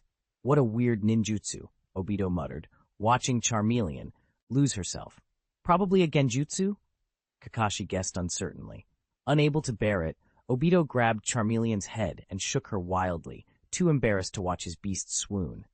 Charmeleon awakened, let out an indignant roar, glaring at Obito. She wouldn't let a brat like him ruin her moment. Obito switched to flame-breathing chakra mode, chakra burning like fierce flames around him, and glared back. Charmeleon's cry softened. She calmed down. She was still young and not yet a full dragon. She would teach Obito about dragon dignity when she grew up. Life due. Melodic released a blue-green water orb toward Rin. The orb exploded midair, and droplets rained down, each imbued with healing power. The droplets refreshed Charmeleon and even made Obito feel less annoyed. Charmeleon couldn't help looking at Melodic again. A goddess. Awoo, Melodic cried. Then Zorua translated, she says the next two moves are better shown in battle. Kakashi's interest perked. If Melodic said so, these two moves must be more combat-oriented. Melodic had already demonstrated all the techniques she used in the youth martial arts tournament. Kakashi was curious why she hadn't used these two before. Rin stepped forward, ready to spar. Rin, you can't fight her. It has to be someone else, Zorua translated. Obito wanted to volunteer to help Charmeleon train, but Charmeleon beat him to it. Char, she declared, stepping forward with bravado. Obito covered his face. Where did she get the confidence to take on Melodic? It was bound to end badly. Battle start, Rin shouted as temporary referee. Charmeleon held back, afraid of damaging Melodic's perfect body. She used chakra to strengthen her claws and slashed. Melodic didn't hold back. She condensed chakra on her tail and struck with a water current. Charmeleon was sent flying and slammed into the ground, dazed. She's too weak. Can someone stronger come? Zorua translated with a tone of disappointment. Obito almost felt relieved that Charmeleon had fainted. If she'd stayed conscious, she might have been heartbroken. Metkai stepped forward with a loud laugh, baring his teeth. In that case, I'll do it. I want to feel the strength of an opponent who made Kakashi struggle. Obito opened his mouth to protest, then clamped it shut. Battle start. Metkai opened the fourth gate of the 8 gates and launched himself at Melodic. He began with a simple, devastating move, Leaf Whirlwind. Despite its simplicity, Metgai's power and the 8 gates' overflowing chakra made the kick far from weak. Melodic created a water curtain with Aqua Ring, letting the water cling to her skin and give her body a deep blue sheen. The kick still sent her flying and left some scratches across her milky skin. Melodic sprayed a giant water spear at Metkai, who dashed and evaded it, then launched another whirlwind kick. Melodic met the attack with a tail swing, and the two collided, each recoiling a short distance. Kakashi noticed the water curtain's glow. As scratches formed on Melodic, they vanished as the curtain's light swept over her. Now Kakashi understood why Melodic hadn't used this move in the match. If she hadn't been seriously hurt, she didn't need to heal. Don't worry about me getting hurt. Use your full power, Zorua relayed for Melodic. Metkai sprang into rock-breathing chakra mode and braced himself, ready to go all out. Morning Peacock. Metkai pushed his breathing to the limit and reached the peak strength of fourth gate. He rushed Melodic and unleashed a rapid rain of punches so fast that friction ignited flame. Clusters of flaming fist-sized orbs shot at Melodic like a fiery peacock tail. Melodic tried to block with a thick water pillar, but the barrage overwhelmed her, and one fireball after another struck her. The flames engulfed her, and she was badly scorched. Rin began to prepare a medical ninjutsu to heal Melodic, worried she'd put too much strain on the beast. Telling someone like Metkai to go full power was reckless. Not even Obito would ask that. When the flames finally died away, Melodic's whole body suddenly glowed green. Her burnt skin peeled away, her wounds knitted and faded, and the scorched marks vanished as if nothing had happened. Kakashi finally understood the two battle moves Melodic had warned about. One, Aqua Ring, provided automatic incremental healing, useful but moderate. The other could regenerate severe damage back to perfect condition, but at a huge chakra cost. Kakashi realized that he had been cautious by choice. Had he attacked Rin during the match and bled his chakra trying to take Melodic down, his own reserves might have been exhausted first. Melodic was essentially a super version of Rin, both healer and fighter. Obito wiped cold sweat from his brow. It hit him. Not only could Charmeleon not beat Melodic, but he himself might not be able to. Melodic not only countered his fire release, but could restore herself like crazy. He couldn't see a way to win. I'll ask Mu Yue sensei if specializing in breathing techniques can help me activate their chakra modes faster, Obito thought, tired of being a subordinate. He wanted to switch roles. The next day, the Ninja World Youth Martial Arts Tournament picked back up where it left off. Only 8 contestants remained and were resting in the lounge. Kakashi and the others sat together, speaking quietly. Asuma chimed in occasionally, familiar with the group. Nagato, Sasori, and Mei Terumi rested with their eyes closed, waiting for their matches. Number 1 Nagato versus number 8 Sasori, the referee's voice announced into the lounge. Nagato opened his eyes and left calmly. No matter who his opponent, he intended to win. Sasori opened his eyes too and walked toward the arena with an indifferent expression. Not for the prize, but to stay in the lounge a bit longer and observe Kakashi. He'd try his best to win. 530. One force can defeat all laws. 2-1. As the next match was about to begin, everyone in the lounge turned their attention to Nagato and Sasori facing off in the arena. Sasori had easily beaten his first-round opponent by controlling 4 puppets at once, a clear display of his prowess even to casual observers. Nagato, though, was even more inscrutable. He'd steamrolled through the preliminaries and the first 2 elimination rounds, defeating unknown shinobi from minor villages, as well as Konoha elites like the oily-haired Shibi. Naturally, the Nagato versus Sasori match drew intense interest. What exactly was the ninjutsu that finished Oily Girl Shibi? Kakashi still couldn't figure out what move Nagato had used. He hoped Sasori had more techniques left to show that might force Nagato to repeat it. The best outcome for Kakashi and Metkai, of course, would be Nagato's defeat and Sasori advancing into the 4 finals. Puppeteers, with their fragile bodies, could be taken out if they ever showed an opening, something both Kakashi and Guy were good at exploiting. Nagato, come on, Yahiko shouted from the stands. He'd lost in the first round, Conan in the second. Now the shinobi sect's lone hope rested on Nagato. Though the noise and distance meant Nagato probably couldn't hear him, his sharp eyes caught Yahiko standing and waving. He received the encouragement without sound. Nagato refocused on Sasori. It was his first fight with a puppeteer, but he wasn't worried. He'd handled insect techniques before and won easily. With Mu Yue's guidance, the Rinnegan, and his comrades' support, he wouldn't lose. Begin the battle, the referee cried. Sasori tossed out 2 scrolls. One summoned Hiriko, the other unfolded 9 more puppets of various designs. Facing Nagato, who could unleash high-powered ninjutsu at will, Sasori immediately brought out all 10 puppets he'd prepared, the maximum he could control now. Leaving aside the 3rd Kazekage's human puppet, Sasori was in full serious mode. He'd picked these 10 from hundreds he'd built, tailoring his choices to the intel he had on Nagato. At this point, his objective had shifted from prize money to an assassination plan against Kakashi, so he dared not risk exposing the 3rd Kazekage puppet. If news of that got out, Tsunagakure would send trackers and the shinobi sect might expel him, which would complicate his plans. Chakra threads spooled from Sasori's 10 fingers, linking to each puppet. Nagato raised an eyebrow at seeing 10 puppets deployed, but never paused his hand seals. Fire release, head hardship, Nagato called, gathering a vast conflagration in his throat. A scorching fireball slammed into the ground before Sasori, exploding into a sea of orange flame that spread rapidly, intent on engulfing everything. Sasori curled his fingers. Two human puppets opened their abdomens to reveal blue scrolls. A torrent of water gushed out and doused the blaze. He'd come prepared. Ordinary ninjutsu wouldn't take him down. Everyone in Tsunogakure's stands was stunned. 10 puppet manipulation. Maki couldn't believe it. He hadn't expected a relatively unknown puppeteer to master techniques on par with the best. For a puppeteer, being able to control many puppets in combat meant superior puppetry, but only if precision wasn't sacrificed.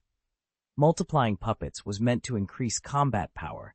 If they became clumsy, multiple puppets could be worse than one. Sasori's control showed no such lapse. To master 10 puppet manipulation at this age, Maki reconsidered his previous suspicions. He'd once thought Sasori a mere Tsunogakure rogue, but the skills on display were far beyond that. Kakashi, too, was surprised. He hadn't expected Sasori to hide so much strength. He'd thought Sasori might bring out only a couple more puppets, not 10, and one seemingly chosen to counter Nagato. In that case, the outcome's hard to predict. Kakashi felt once again that there were always people stronger than you. The youth martial arts tournament hadn't even gathered every genius in the Na world, yet talents like Nagato and Sasori had already appeared. Lightning release, false darkness.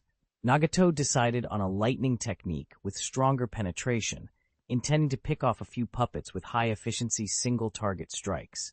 But a puppet with a special stinger moved to intercept the spear of lightning, plunged that stinger into the ground, and absorbed the attack. The lightning crackled around the puppet, but did little damage. Sasori's mouth showed a faint curve. There was a difference between a puppeteer with intelligence and one without. He flexed his left hand. Mechanisms in 5 puppets' legs activated, and swords and blades extended from their limbs, slashing toward Nagato. Wind release. Pressure damage.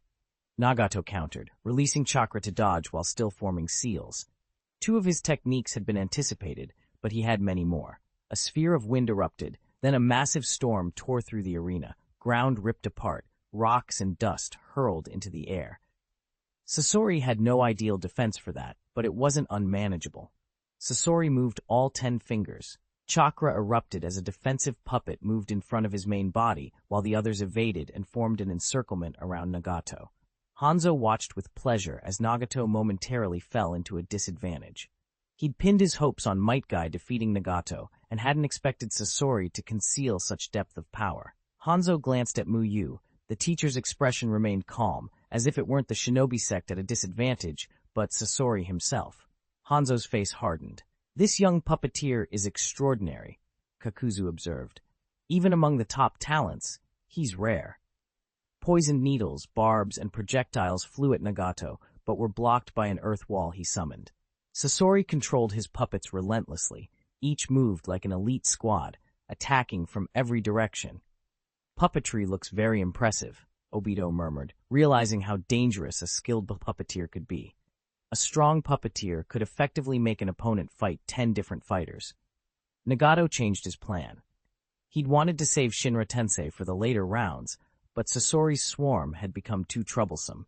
Sasori had left only 3 puppets to guard his person, while 7 pressed the attack on Nagato. Nagato stopped dodging, took one breath, and quietly condensed a massive amount of chakra for a single ninjutsu. "Oh, giving up already?" Sasori thought something was off. Nagato still looked fine. Why abandon defense now? Sasori hesitated, but kept his puppets attacking. He'd seize any opening. The 7 puppets advanced in unison, poison needles, blades, flames, a barrage that covered every possible escape. "Shinra Tensei!" Nagato roared. The chakra he'd built erupted. The air vibrated, and then a violent, repulsive force surged from Nagato's center, sweeping through the arena. Needles were flung back into the walls, flames drove onto the puppets themselves, and blades snapped under an invisible pressure. All 7 puppets were hurled backward and slammed into the arena walls. Sasori was momentarily stunned. He hadn't expected Nagato to resolve the encirclement like that, and had no idea what ninjutsu he'd just faced. Almighty pull! Nagato seized the moment, shooting a gravitational force from his hand that yanked Sasori's body toward him. Sasori's face drained of color as his body was forced out of control. He tried to use his remaining 3 puppets to intercept, but it was too late. Nagato's kunai was already at Sasori's throat. Nagato wins, the referee declared. Nagato released Sasori and offered, slightly apologetic, "My apologies, you seem to have some damaged puppets." It was a competition. Nagato would minimize lasting harm when he could. Sasori said nothing and only stared, still astonished by Nagato's strange power. After thinking, he realized how absurd it was. In a head-on fight, he probably couldn't beat Nagato unless he had time to prepare fully. He swallowed his pride. When he'd entered the tournament, he'd looked down on the other contestants, but now he had to admit there were some he couldn't defeat outright. Before exiting the arena, Sasori glanced back at Nagato, as if committing his image to memory. Kakuzu chuckled, glancing at the silent Hanzo. "This puppeteer has skill, but our Shinobi sect's ninjas are superior," he said, half to provoke. Hanzo remained silent. He'd only seen a sliver of Nagato's strength during the fight against the Shinobi sect. Now he finally realized how much Nagato had grown. Hanzo could only hope Might Guy had some hidden trump. At this point, only Guy might stop Nagato's advance. Guy's earlier performance had been somewhat lacking. The lounge was silent in a stunned way. Obito's mouth hung open, replaying Nagato's Shinra Tensei that had thrown 7 puppets away like toys. If Mu Yue were there, Obito would have begged to learn the technique. To push puppets away and pull a body like iron to a magnet. Kakashi mused, trying to rationalize what he'd seen. "Kakashi, his ninjutsu might be manipulating repulsion and gravity," Shisui suggested quietly. Kakashi nodded. The more he thought, the more certain he became that Nagato's power was abnormal. Repulsion and gravity, what formidable abilities. And Nagato released them without hand signs. Could it be the power of that sage's eye? Kakashi thought of the Rinnegan. If it was the Sage of Six Paths' eyes, it made sense given the sage's legendary reputation. "He's terrifyingly strong, but it has nothing to do with me," Asuma said with a smile and an untroubled attitude. Reaching the 8 finals was already a credit for him. His next match would be against Shisui, and he had no illusions about a fierce final battle with Nagato. There are over 200 participants, and all 5 great shinobi villages have entrants. Reaching the top 8 is nothing to be ashamed of, Asuma added, already thinking ahead to finding Mu Yue in the stands after his match for comfort. "Even if you're my best friend, I won't give you such a powerful opponent," Might Guy told Kakashi, his fighting spirit obvious. Their match was next, and the winner would face Nagato. "I don't really want to snatch this away," Kakashi admitted. He wasn't a battle maniac. He didn't get pleasure from fighting just to fight. "But I'll still do my best." Might Guy laughed. "Kakashi, I will fight with all my might. Let's have a battle full of youth and passion." Nagato returned to the lounge then, nodding slightly as he saw Mu Yue's other disciples gathered.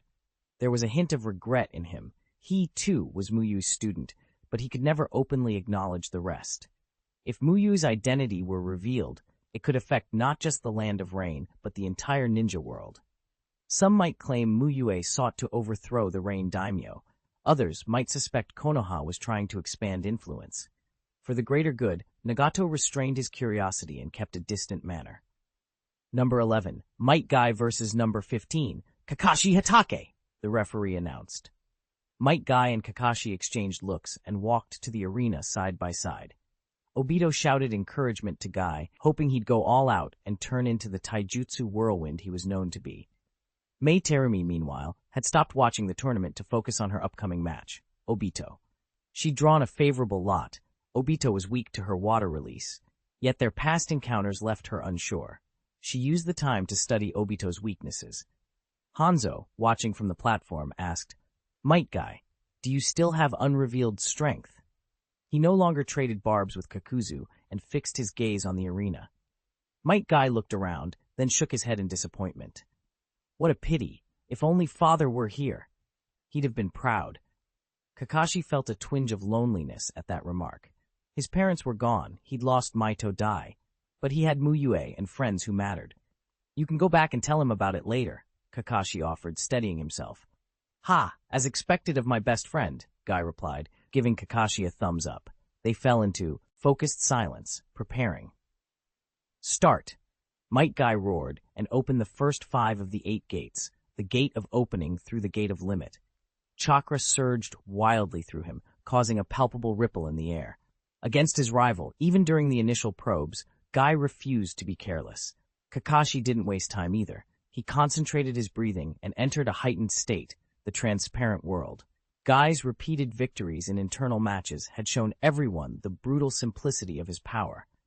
Rock breathing plus the 8 gates was straightforward but devastating.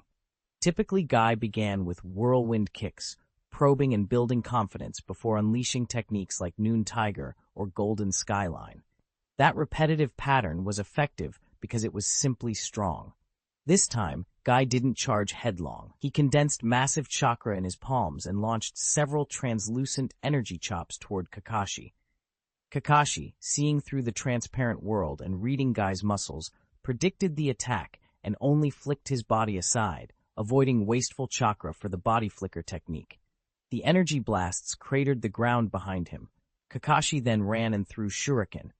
Guy deflected them with gusts from his fists as he retreated. "Guy, why are you being so polite? Use body flicker and kick Kakashi in the face," Obito barked. Normally Guy chased and pummeled them. Today it seemed the tables might turn. "He's probably cautious about Kakashi's slash," Shisui said.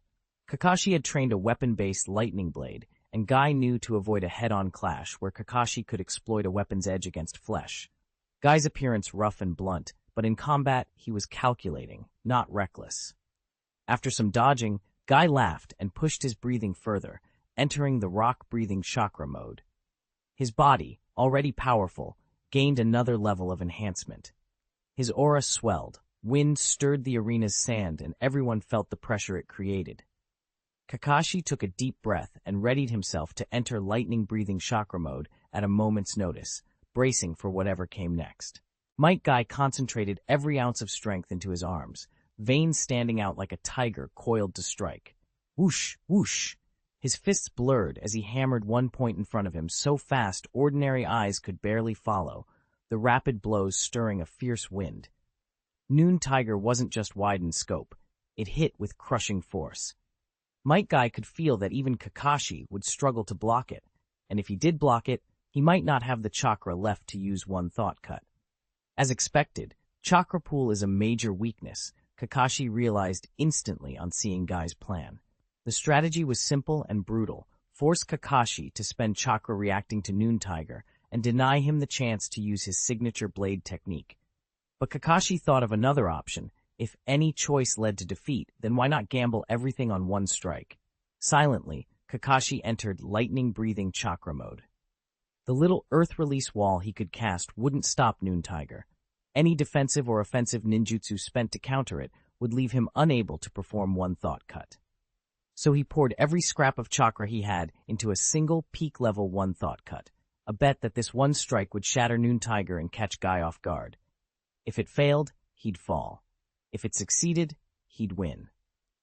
Fizz, lightning crackled as purple electricity bloomed along Kakashi's arm, flowing from his palm into the short blade he had drawn, the white fang. Might Guy roared and changed his fists to palms, slamming them together as the compressed air in front of him exploded outward like a volcanic roar. A wave of air burst free, condensed into the shape of a roaring tiger, and pounced toward Kakashi.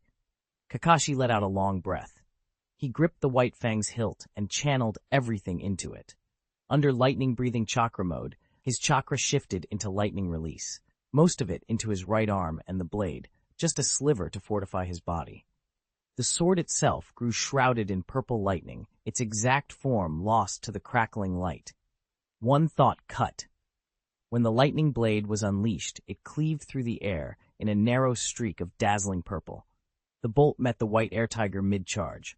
At the point of contact, a blinding flash erupted, racing outward to shroud the whole field. Spectators instinctively averted their eyes.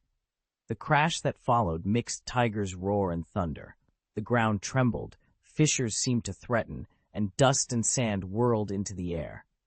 When the light and dust cleared, the air tiger lay cleaved by the lightning, dissipated. The blade then sliced on toward Might Guy, the air around it crying out as if cut itself. He actually cut through that technique. The blade that protects comrades is about to wipe them clean. Zabuza muttered in disbelief. The power of one thought cut was terrifying. Noon Tiger had already proven it could shred Kasame's sharks and injure Kasame himself, yet here it was cleaved as if it were nothing. Metkai wasn't surprised. He laughed loudly, exhilarated. His battles rarely went back and forth. Kasame had mostly taken beatings. Guy had wanted an exchange, give and take, and Kakashi's lightning blade answering Noon Tiger was exactly the kind of contest he craved. Golden Skyline. Kakashi's lightning blade was still rushing forward. With no time for a perfect golden skyline, Guy poured all remaining strength into his fingers, brought his index and middle fingers together and slashed the air.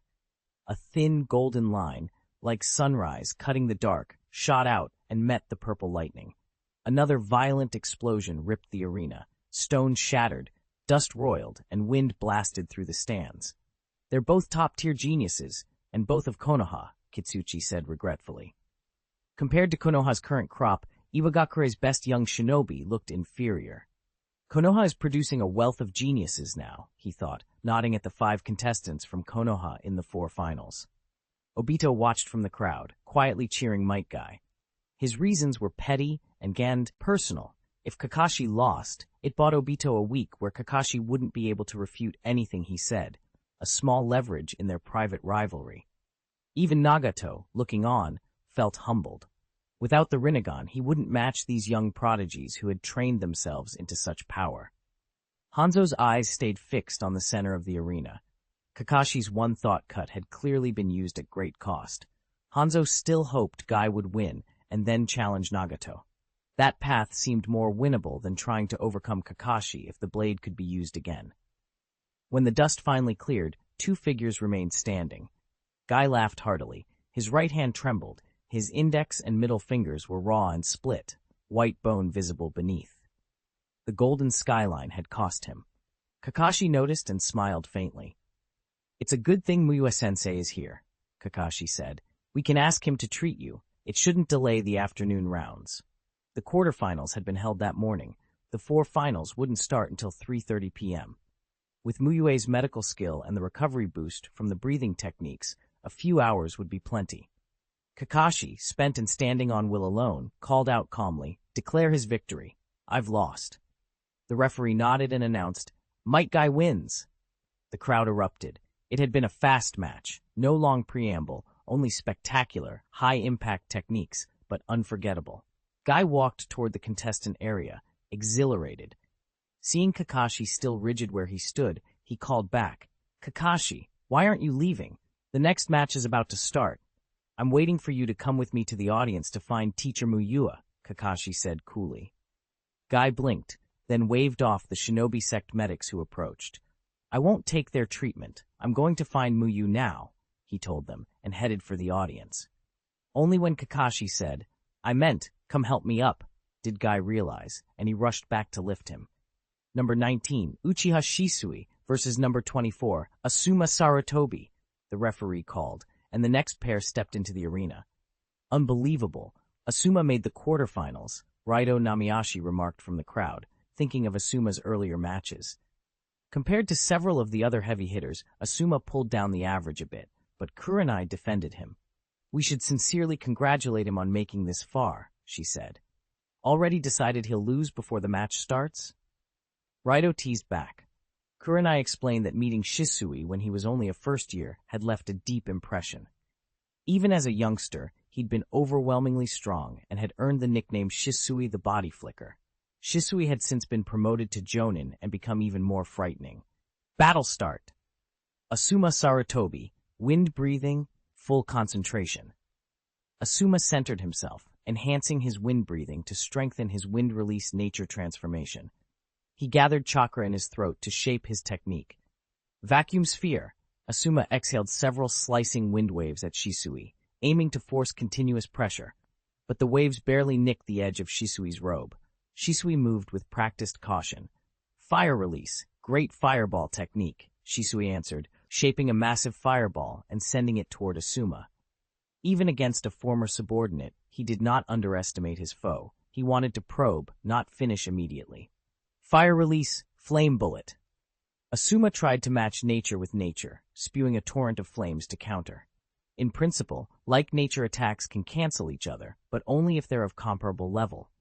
Asuma's flames were swallowed by Shisui's great fireball, which overpowered and rushed on. Shisui supplemented it with flaming shuriken to pin Asuma's position. Asuma, thinking ahead, had been saving wind chakra for a wind blade to cut the shuriken away. He flicked wind blades at the projectiles to deflect them, hoping to bait Shisui closer and strike without hand signs.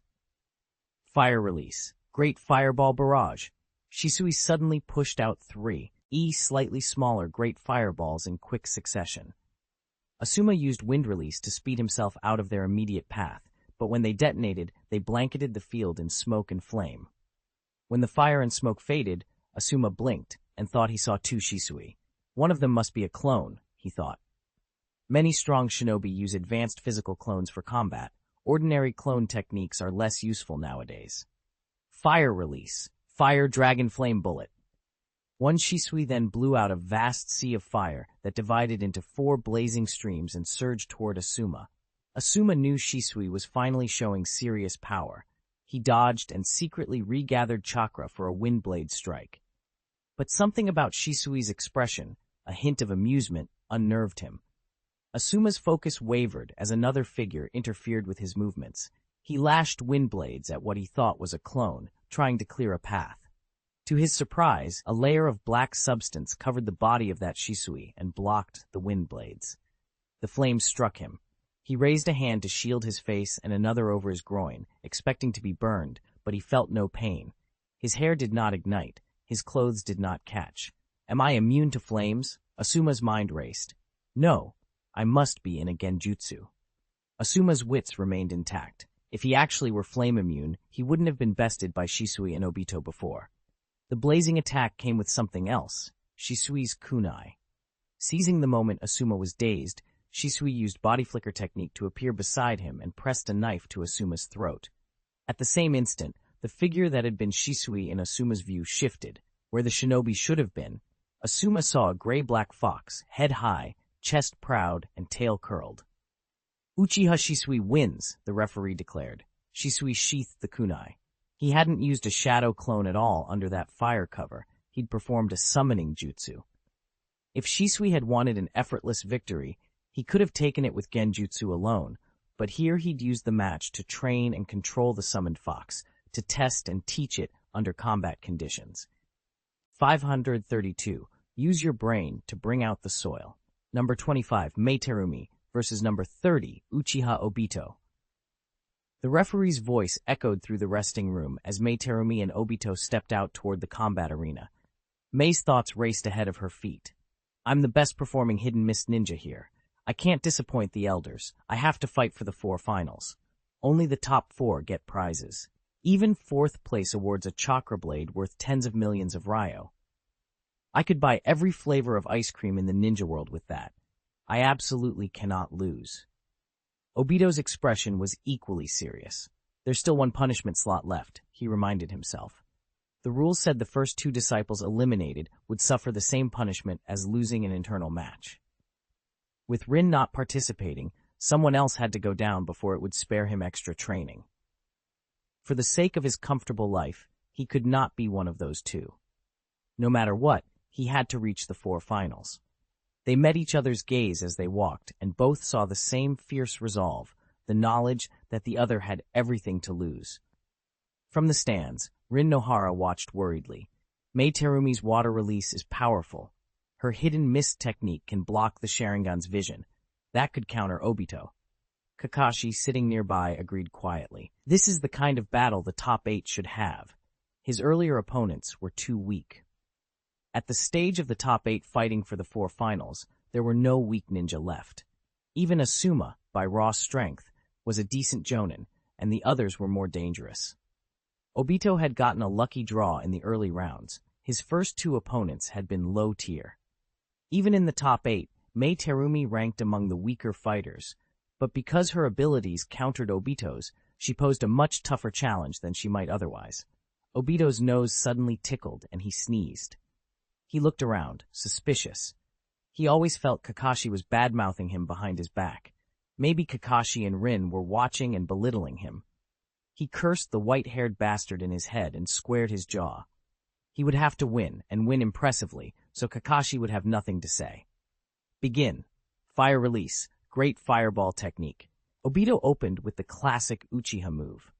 Though he'd beaten this opponent before, this match could not be lost. He stayed calm, not immediately switching to flame-breathing chakra mode as he had in earlier rounds. A great fireball was a reliable opener. Water release. Hidden mist technique. Mei Terumi quickly formed hand signs and exhaled a dense fog. Within breaths, the arena was swallowed by thick mist. She had learned from their previous encounters and from Obito's knockout rounds. His style was similar to hers in that both were cannon-type fighters. He favored fire, she favored water. In theory, that made her the counter. But Obito also had dangerous taijutsu, which was a threat to Mei. Her plan was to use hidden mist to keep Obito from closing and then hit him with wide-area water release from range. Hidden mist denied vision, but mist ninja trained to track enemies by sound. The Fire Country daimyo scowled. "I don't like this jutsu," he muttered. Even the Sharingan couldn't see through it, let alone ordinary eyes. The Rain Country daimyo nodded. Kakuzu, watching from a high platform, frowned and wondered whether wide-area vision-obscuring jutsu should be banned in future tournaments. What was there even to watch? Obito sighed. He hated this jutsu. The Sharingan was useless in this mist. Even his 3 tomo couldn't penetrate it. He thought of his ninja beast, Charmeleon, and cursed the uselessness of it in this situation. If Charmeleon were a dog like a Rockruff, its nose could have tracked Mei in the fog. But Charmeleon's sense of smell wasn't that sharp, and its fire nature was countered by water. Summoning it would just get it hurt. Water release, water formation pillar. After avoiding Obito's fireball, Mei appeared to his right and slammed a massive water spout here toward him. The roar of the attack betrayed her stealth. Obito had time to body flicker and dodge the torrent. She didn't stop. Water release, water dragon bullet technique. Mei kept firing powerful water release attacks. She had deep chakra reserves. This battle wouldn't burn her out in a few jutsu. What could he do? Obito thought as he moved. Constant complaining changed nothing. He considered Mu Yue. If Mu Yue were here, he'd disperse the mist with a powerful wind release. But Mu Yue's techniques were beyond Obito's reach. What about Kakashi? He doubted even Kakashi's transparent world would be much better than the Sharingan against hidden mist. Then a thought came. If I can't see her, she can't see me either. Multiple shadow clone jutsu. Boom, white smoke, and 12 shadow clones burst forth around him. Half ran to where the water dragon had come from. The others fanned out across the arena. The clones would create confusing footstep noises, making it harder for Mei to locate the real Obito by sound. With 13 Obitos searching together, unless Mei submerged herself or flew, a clone would find her within a minute. Mei had been preparing another water release when she heard chaotic footsteps. She hesitated. Did he use shadow clone? She continued hand signs and gathered water. If she couldn't tell which was real, she would just deal with all of them. Found him, over here. One clone shouted after 10 seconds of running. Mei assumed it wasn't the main body and sent a water dragon at the shout. The clone's attack dissipated, and Mei tried to slip away. But the shadow clones pressed in. Each one knew this was a rare chance. If she didn't move, one might get close enough to eliminate her. She tried to retreat, but the clones encircled her. With no safe escape, she had to attack. Lava release, melting apparition technique. The corrosive lava struck the clones. They dispersed on contact. Their returning memories, however, revealed Mei's location for the real Obito. Obito concentrated his flame breathing to the limit. Entering flame-breathing chakra mode, he accelerated with terrifying speed. Blaze impact. A living fireball, he shot through the mist directly at Mei. Mei's face registered panic. She couldn't dodge in time and threw out water release at full force. Hissing pillars of water struck Obito and partially doused his flames, but they couldn't stop his momentum. There was a dull impact. Mei flew backward like a torn kite, crashing 6 meters away. It hurt so much. How do they balance jutsu and physical strength? Mei groaned, clenching her teeth to keep from crying out. She couldn't understand Konoha training. How did Obito and Kakashi find time for both ninjutsu and taijutsu? Compared to them, Her own taijutsu wasn't exceptional. Losing her concentration, the hidden mist technique collapsed and the thick fog evaporated, exposing the two fighters. Uchiha Obito wins, the referee declared after confirming Mei could no longer continue. Obito puffed out his chest and walked back toward the resting room. This victory didn't come from overwhelming firepower of flame-breathing chakra mode. It came from strategy. He wanted to shout to Kakashi, "Now, can you say I use my brain?" He wanted to march to the stands and explain every maneuver, every thought process to Rin and Kakashi. This had been a match where his element and bloodline limit were countered. How could the significance of the fight go unseen? But he kept walking, victorious and composed. Turning back now would ruin his triumph. He told himself a little philosophically, indeed, a ninja's life is never easy. Shisui watched Obito with an amused, puzzled look. How did a single match inspire a reflection on life? In the stands, Rin smiled in relief. Even if I didn't see the process, the way Obito walked back slowly means it must have been tough. Walking slowly doesn't always mean tired, Kakashi said after a pause. Maybe he's thinking up how to make his victory sound even more impressive. Rin giggled.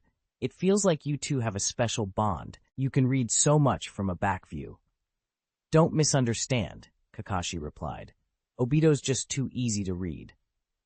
At 3:20 p.m., the Youth Martial Arts Tournament 4 finals were about to begin.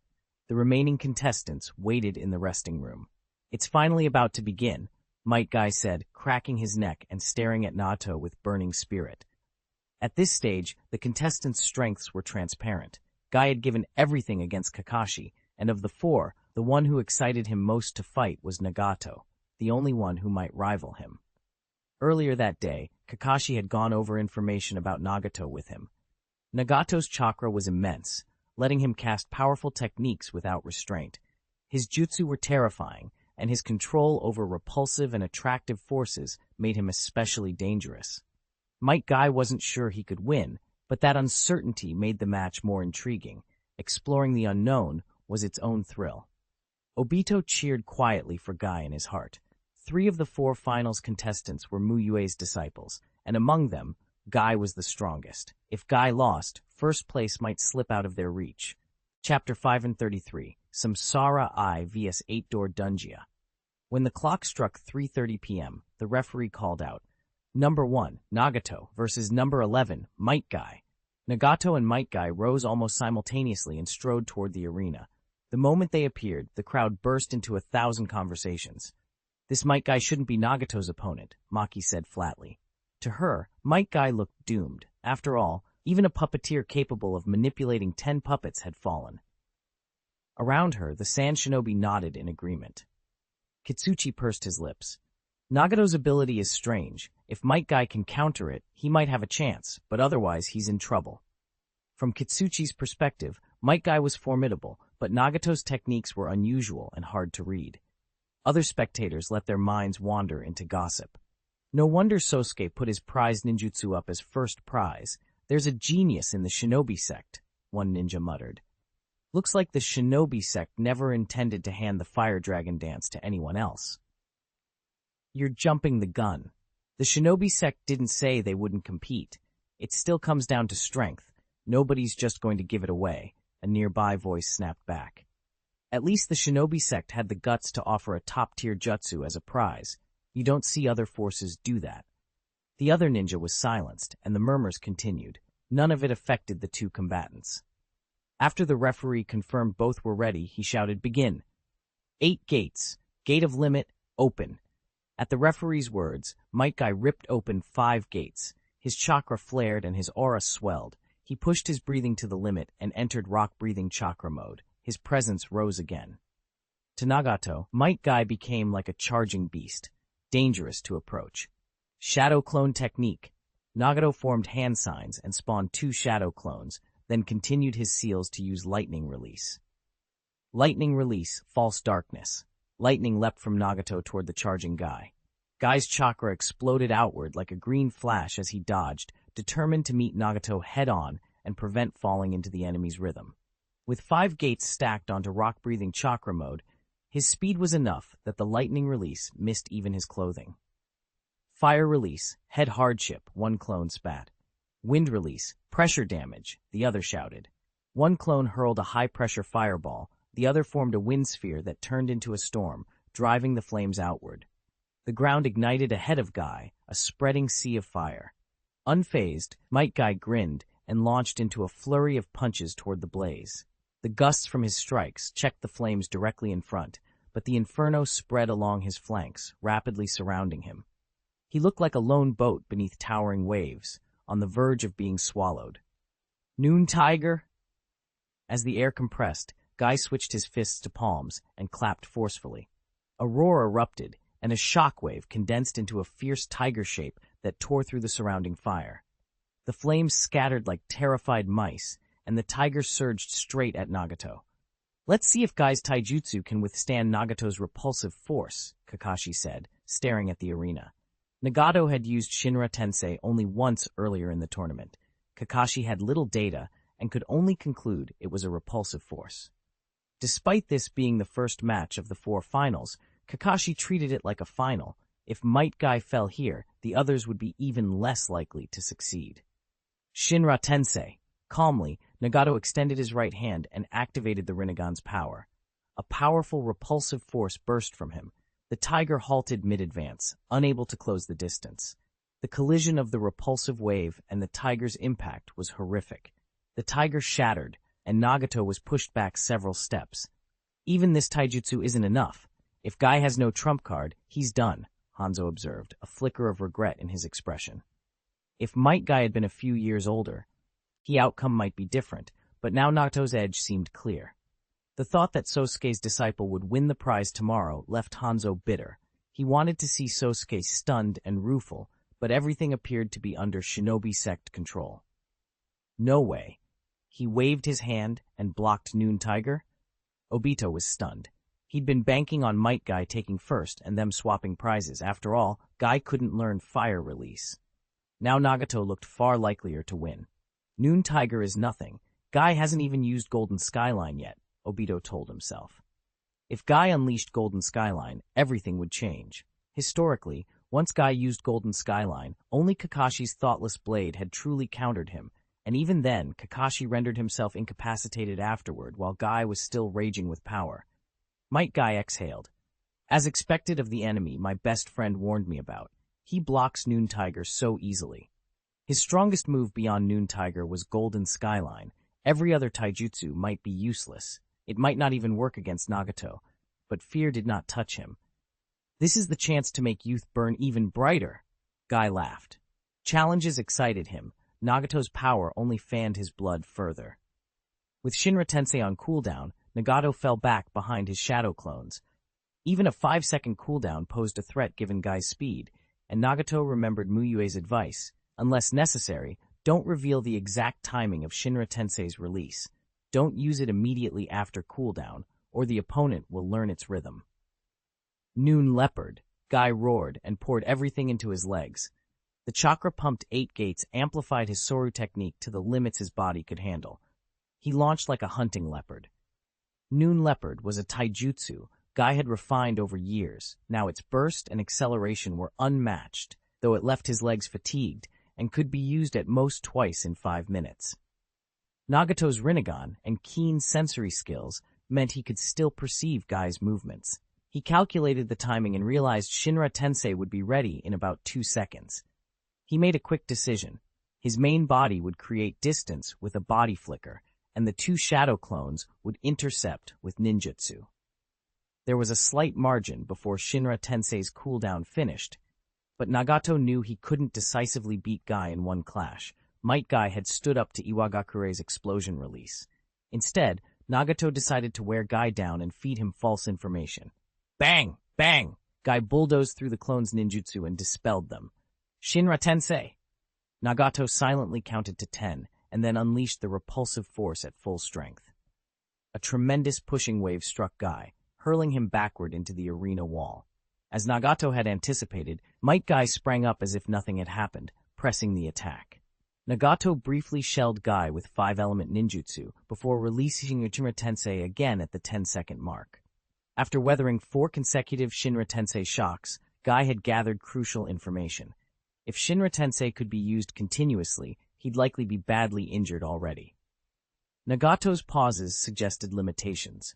From Nagato's pattern, Guy estimated the repulsive ability had roughly a 10-second cooldown. If that's true, then it's time to counterattack, Guy said, a brilliant smile cutting across his face. 10 seconds was all the time a ninja with his speed needed to do many things. Might Guy counted the seconds in his head as he ran at full speed, darting in a wide arc toward Nagato. Morning Peacock. He funneled his strength into his fists and swung repeatedly. His punches came so fast the friction with the air ignited flames that surged with the force of his blows toward Nagato. Earth Release, Earth Flow Wall. Nagato formed the seals at once and raised a thick earthen wall to block the assault. Rumble. The fire and shockwaves blasted into the wall, producing a violent explosion. The wall was badly scorched, but it held. Whoosh! Guy kept counting silently. 4, 3. He leaped down from above the wall to press the attack. 2, 1. At his mental one, Guy closed to within a meter of Nagato. Shinra Tensei. Nagato's Rinnegan hummed, and a powerful, repulsive force erupted from him. An invisible pressure slammed into Guy and stopped his forward momentum. Bang! He smashed through the earth release wall and flew backward, crashing to the ground. Guy tasted soil and blood, but managed a thought. 10 seconds. After that exchange, he was convinced Shinra Tensei had a 10-second cooldown. 10, 9. He counted again and pushed himself up, charging once more. Morning Peacock again. A hail of fire orbs and shockwaves hurtled toward Nagato, just like before. Nagato didn't change his routine. He formed seals and raised another thick earthen wall. The result was the same. The wall absorbed the attack. From the stands, Asuma frowned. What's Guy doing? He's just wasting stamina on that move. If Morning Peacock couldn't break Nagato's defense, why not use something stronger, Noon Tiger or Golden Skyline? Those consumed more chakra, yes, but at least they might pierce the defense. Kakashi watched Guy closely, expression grave. He had noticed the interval between Nagato's Shinra Tensei uses, and he had a hunch what Guy was doing. Success or failure depends on this one move, he thought. Guy gathered his chakra and then, instead of mounting the earth wall to descend as before, ignored it entirely and charged straight through. Noon Leopard. The wall shattered, leaving a gaping hole, and Guy kept his speed. His plan was simple. If normal strikes couldn't reach Nagato within 10 seconds, he'd use Noon Leopard to close the gap and create a split-second opportunity. Nagato remained deceptively calm. He formed seals and produced a shadow clone. 4, 3. Success! Guy believed victory lay within reach. From this distance, even powerful ninjutsu could be born and answered with a single punch. He trusted his ability to endure whatever Nagato might throw at him long enough to land that blow. Then, Shinra Tensei. A repulsive force stopped Guy's fist 5 centimeters from Nagato's chest. Guy's eyes widened. He had been counting quietly. Logically, Shinra Tensei should still have 2 seconds left on cooldown. He felt the realization like a blow to the gut. He had been duped. The cooldown was not 10 seconds. Nagato had been giving him false information. The earlier pattern was deliberate misdirection. Bang! The pressure flung Guy back like before. Wind release? Pressure damage. To be safe, Nagato's shadow clone fired a wide-range wind sphere where Guy would land. The storm roared across the ground, cracking earth and blasting Guy as he tumbled. Nagato exhaled. Fighting Guy was troublesome. He could both absorb and deliver punishment. Even with Nagato's chakra reserves, he could not waste it indiscriminately. Shadow clones had to be used judiciously. They were easy prey for a fighter like Guy. Better to preserve chakra for Shinra Tensei itself. The repulsive technique was devastating, but chakra expensive. Kakashi allowed himself a small, surprised noise. Nagato had used Shinra Tensei after 8 seconds. He had deliberately shown Guy a false rhythm. In terms of battle awareness, Nagato had outplayed him. In the stands, Hanzo glanced at Mu Yue. Mu Yue's face showed no surprise. Everything appeared to be as he expected. Hanzo felt a quiet frustration. Mu Yue's calm seemed less like a shield and more like Jie, new in control. Guy lay amid dust and mud, clothes shredded, small cuts across his body. He grinned up at Nagato as if the pain were welcome. He hadn't felt such pressure in a long one-on-one fight. But he also judged his condition. He'd used Noon Leopard twice in quick succession. His legs were exhausted. His next maximum speed would be reduced. Injuries and fatigue were beginning to take them toll. He thought of the tournament's prize, of Obito's eager wish to win it. Guy cared little for material rewards, but he wanted to defeat talents. He wanted to help a friend. Now he had run out of options. He could not beat Nagato in his current state, unless he threw everything in. Then the green beast will have to appear. Guy inhaled and forced the next gate open, no longer holding back. Gate of view, open! His eyes widened, and a threatening, green, leaf-like aura burst from him. The sixth gate flamed open, and his chakra became violent and raw. Even from the stands, the audience felt the change. Nagato's expression flickered with surprise. He had expected Guy to be broken by the wind assault, but instead, Guy had grown even stronger than when he'd fought the 7 ninja swordsmen of the mist. Guy's power now sent a tremor through the arena. Asuma gasped. Guy still had a trick. Kasame's face fell. He wasn't even at full strength when he fought me, he muttered, dejected. Kakashi's thoughts went to the past. If Guy hadn't opened Gate of View to single-handedly hold off those 4 swordsmen, they would not have survived until Mu Yue arrived. The cost had been severe, but the power earned had been undeniable. Kitsuchi's respect shifted to wariness. This was no mere genius on display. This was a true powerhouse. Even he would not be certain to beat this version of Guy. Hanzo smiled inwardly at the reveal of a trump card and watched Mu Yue, still serenely composed. Hanzo wondered at Mu Yue's lack of apparent concern about their techniques being revealed. Konoha's scale could turn anything into a study. But Mu Yue's calm did not change. Guy concentrated chakra into his index and middle fingers, joined them, and brought them behind him. Forcing open the 6th gate was dangerous. His body would pay. But he had no time to worry about long-term injury. He would pour everything into a decisive strike. He knew Shinra Tensei wasn't absolute. He had seen Nagato briefly retreat when countering Noon Tiger. A stronger force might overcome it if Guy could push beyond anything Nagato had yet faced. Golden Skyline! He hurled every ounce of speed and strength forward. Guy became a green streak, a blur hard for the eye to grasp. Nagato's face turned serious. This was not a foe a casual Shinra Tensei could handle. He needed to pour all his chakra into a supreme repulsive technique. The shadow clone leapt forward to buy Nagato time, to intercept. But Guy's onslaught was monstrous. In an instant he closed the distance, the motion of his hand like a blade. The slashing movement shattered Nagato's shadow clone in one furious strike. A brilliant golden flash cut the air, and Nagato's perception screamed danger. There was no time to hesitate. He dumped all the chakra he had been hoarding into his Rinnegan and pushed his abilities to the limit. Shinra Tensei, 535, enemy gap, boom! A terrifying repulsive force erupted from Nagato. Under that immense pressure, the ground shattered, and a large crater opened where he stood. Might Guy, who had been dangerously close, felt that repulsion wash over him and stop his attack dead. This was a clash of impact against repulsion. If Guy's blow had overwhelmed Nagato's push, even if Golden Skyline hadn't struck Nagato directly, the recoil could have sent Nagato flying. Boom, boom, boom. The smash of those two powers tore the arena apart. Nagato's full-power Shinra Tensei already had tremendous range, and the aftershocks from its collision with Golden Skyline left the battlefield looking like it had been bombed, the devastation spreading toward the stands. Fortunately, Mu Yue had anticipated that these two might use everything they had. He had prepared a barrier in advance and immediately poured chakra into hand seals to protect the audience from the shockwaves. Inside the lounge, Obito wiped sweat from his brow. After seeing those terrifying moves, he couldn't help but worry. Soon either he or Shisui would have to face someone like that. How were they supposed to fight? He glanced at Shisui, who wore a grave expression. Obito knew his comrade felt the same. After all, they were both lower-ranked fire release users. Their repertoire was basically fire streams and fireballs, while their potential opponents could control repulsion and gravity, casually leveling the arena, or be taijutsu monsters who could produce enormous fire effects with a single strike and whose air cannons could shatter ninjutsu.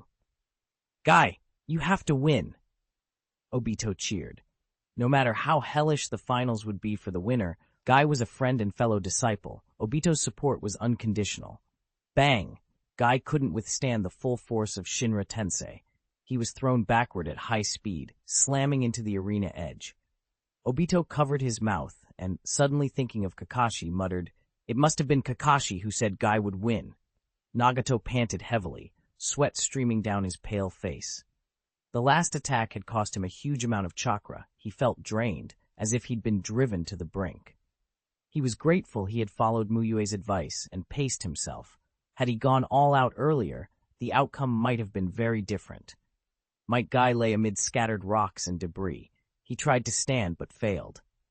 2 noon leopard strikes in under a minute had crippled his legs, then further injuries and the strain of opening the 6 gates had exhausted him. Finally, Nagato's Shinra Tensei finished him.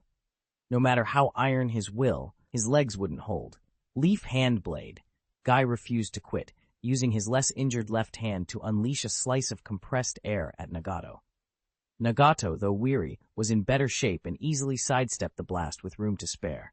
Guy tried to follow with a second burst, but his body refused. He couldn't muster the strength.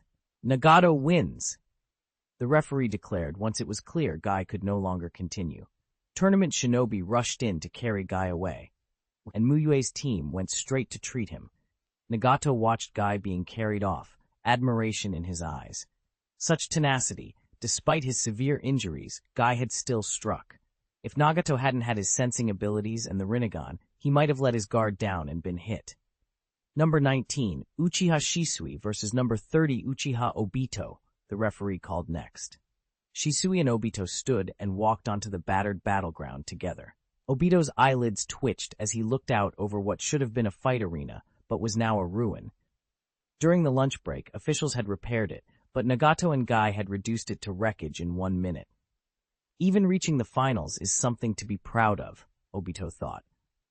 Facing a monster like Nagato in the finals was terrifying, but getting that far, maybe even finishing second, would still bring prestige. Pride and luck were both parts of strength. Shisui, who cared little for displaying ranks, still wanted to win. He had longed to reclaim his place as the strongest disciple. Begin. Fire release. Great fireball technique. Fire release. Great fireball technique. They mirrored each other, forming identical seals and unleashing great fireballs of about the same size. The 2 fireballs collided with a massive explosion and vanished together. Neither was surprised. Without entering flame-breathing chakra mode, their fire release was almost indistinguishable. Both of their eyes flashed crimson as they activated their 3 Tomoe Sharingan. Shisui moved in a blur with lethal speed. Obito didn't flinch. He gathered chakra and met him head-on. Neither held back. Fists cut through the air, each strike aimed for a weak point. Both used breathing techniques to reinforce their bodies. Both had the Sharingan to heighten perception, and both had learned their Taijutsu from the same teacher. For a long moment, it was impossible to tell who had the edge. Moves taught by the same teacher are hard to break, Obito thought with a wry mental complaint. He actually had a small advantage. Shisui's genjutsu usually had little effect on him. With both wielding the 3 Tomoe Sharingan, Shisui's ocular illusions were basically ineffective against Obito. Still, he dared not be careless. Shisui was no weaker in raw skill. Then Shisui's stance suddenly opened wide, exposing several openings in his defense. Obito recognized the maneuver as a deliberate feint and seized the opportunity. He pushed his breathing to the limit, instantly activating flame-breathing chakra mode. Chakra coalesced into his fist. He completed a nature transformation in an instant and launched a burning punch. Fire release, flame fist! Obito's blow burst into fierce flames, a high-temperature incendiary punch aimed at Shisui's chest. In response, a dark layer spread across Shisui's torso and his left hand, coated in armed color haki, slammed outward. Bang! The 2 attacks met with a dull impact, and both fighters staggered back. Shisui's armed color haki is really strong, Obito admitted, rubbing the spot where he was hit. He had used armed color haki defensively at the last moment too, but it still stung. As the first disciple to learn armed color haki, Shisui's was the most formidable among the current disciples. That decisive block had been exactly what Shisui expected. Normally, Obito would have taken the bait, used taijutsu, clashed with Shisui's haki, and been injured because his own armed color haki was weaker. But Obito's immediate switch into flame-breathing chakra mode meant Shisui's haki couldn't fully stop the flame fist, and the result was a mutual injury. Shisui wasn't surprised by the raw power. Obito's flame breathing had always been stronger than his. If not for armed color haki, Shisui wouldn't have dared to meet Obito in close combat. Even if both entered flame-breathing chakra mode, he knew he couldn't outdo Obito's fire release. Shisui tightened his breathing and entered flame-breathing chakra mode as well. In open space, he could rely on his body flicker technique to evade Obito, but within the confined arena, his mobility was restricted, making it easier for Obito's fire to pin him down. Fire release, Fire Dragon Flame Bullet. Fire release, Fire Dragon Flame Bullet. They clasped their hands and spat out oceans of flame at each other. The battlefield was engulfed in blinding fire as the two infernos collided and braided together, painting everything red. As Shisui had expected, once Obito was in flame-breathing chakra mode, his fire release pushed harder, and the tide of fire slowly drove towards Shisui. Shisui cut his chakra to the fire and flickered aside. Though Obito's flame was stronger in that mode, it wasn't by an overwhelming margin, and with much of the blaze cancelled in the clash, Shisui managed to dodge the divided streams. I feel like both Obito and Shisui are really strong. Kakashi, who do you think will win? Rin Nohara asked, watching intently. The fight was evenly matched. Neither had yet managed to secure a clear lead. Kakashi shook his head. He was good at analysis, not prophecy. He couldn't predict the outcome of such a close match. I think it comes down to who reveals a weakness first. Right now, I'm leaning towards Shisui, Kakashi said after thinking it over. If he had all of Obito's abilities and faced Shisui, a draw might even be possible. But with Obito himself, Kakashi hesitated first and then believed. Obito tended to get carried away in regular fights and make aggressive plays that could backfire. In life-or-death situations, Kakashi trusted Obito without question. Those were the times Obito proved he could be counted on, capable of sudden, decisive bursts when it mattered most. Chapter 5 and 36. Obito, I Fight Nagato. Various fire-release jutsu erupted from Obito and Shisui, explosions rocking the arena as flashes of flame lit the air. Both fighters stared at each other, each feeling the headache of not knowing how to break the deadlock. Obito's slight advantage in fire release couldn't overwhelm Shisui, and Shisui's armed color haki didn't grant him a decisive edge either. Should I summon Charmeleon? Obito wondered, tempted to bring in another asset to break the stalemate. He shook his head. If Charmeleon could fall for his genjutsu, it could also fall for Shisui's. He didn't want to fight Shisui's offense while also trying to free Charmeleon from a genjutsu. Still, he had an idea. Obito recalled Shisui's performance in the 4 finals, and a spark of inspiration struck. On the other side, Shisui briefly considered whether summoning Zorua would help. Obito's strength wasn't far from Asuma's, and if Shisui summoned a beast, he'd have to protect it during the fight. Finally, Obito roared, "Great Flame Ring, Flame Emperor!" Using the boost from flame-breathing chakra mode, Obito condensed a massive amount of chakra and completed the nature transformation of all his chakra. Terrifying flames surged as he raised his hands, forming a giant fireball over 8 meters across. Strictly speaking, it was only a small flame emperor. Obito wasn't committing his entire power the way he usually would. Typically, he used Flame Emperor to finish enemies. This time, it was meant mainly for cover. Besides, even at full power, Flame Emperor alone wouldn't guarantee Shisui's defeat. Obito needed another approach. Shisui mirrored him. He condensed chakra, raised his hands, and formed a towering fireball of his own. He knew virtually all the fire release techniques Obito did. In sheer number of jutsu, Shisui outpaced him, though not all were useful in this match. The 2 giant fireballs, each comparable to a multi-story building, hurtled toward each other, dazzling and blistering with heat. As they drew near, the air warped and hissed from the temperature. Boom! When the 2 conflagrations collided, a deafening roar tore through the arena. Blinding firelight erupted, and rippling walls of flame rolled outward, sending heat waves that raised the surrounding temperature dramatically. Shisui had to condense chakra in his feet just to stay planted and avoid being knocked back.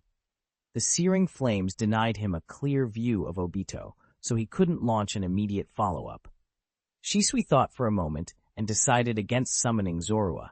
Instead, he pulled 4 kunai from his pouch, infused them with fire-release chakra, and coated them in flames. As the Flame Emperor's intensity died down, Obito and Charmeleon's silhouettes appeared through the haze.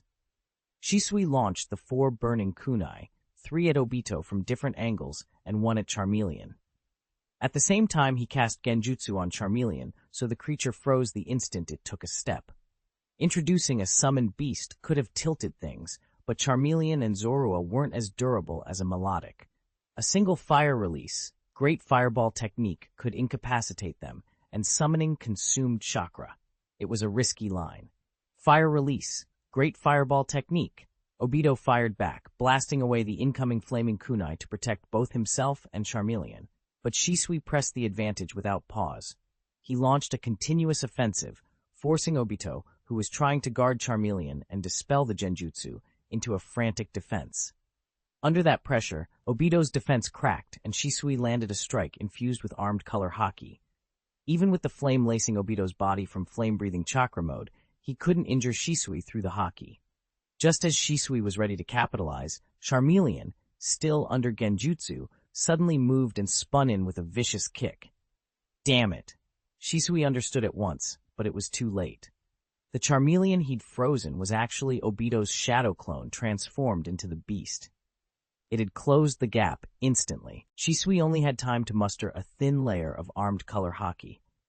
Fire release, blazing impact. Obito's true body struck at the same moment, condensing chakra into a blazing assault and charging at extreme speed. The impact sent Shisui flying backward, the struck area glowing with searing heat. I underestimated Obito, Shisui thought as he reeled. He hadn't expected the trick, a shadow clone turning into Charmeleon and acting as if it were trapped in genjutsu, and the deception had cost him dearly. Kakashi, watching from the stands, knew the match was decided.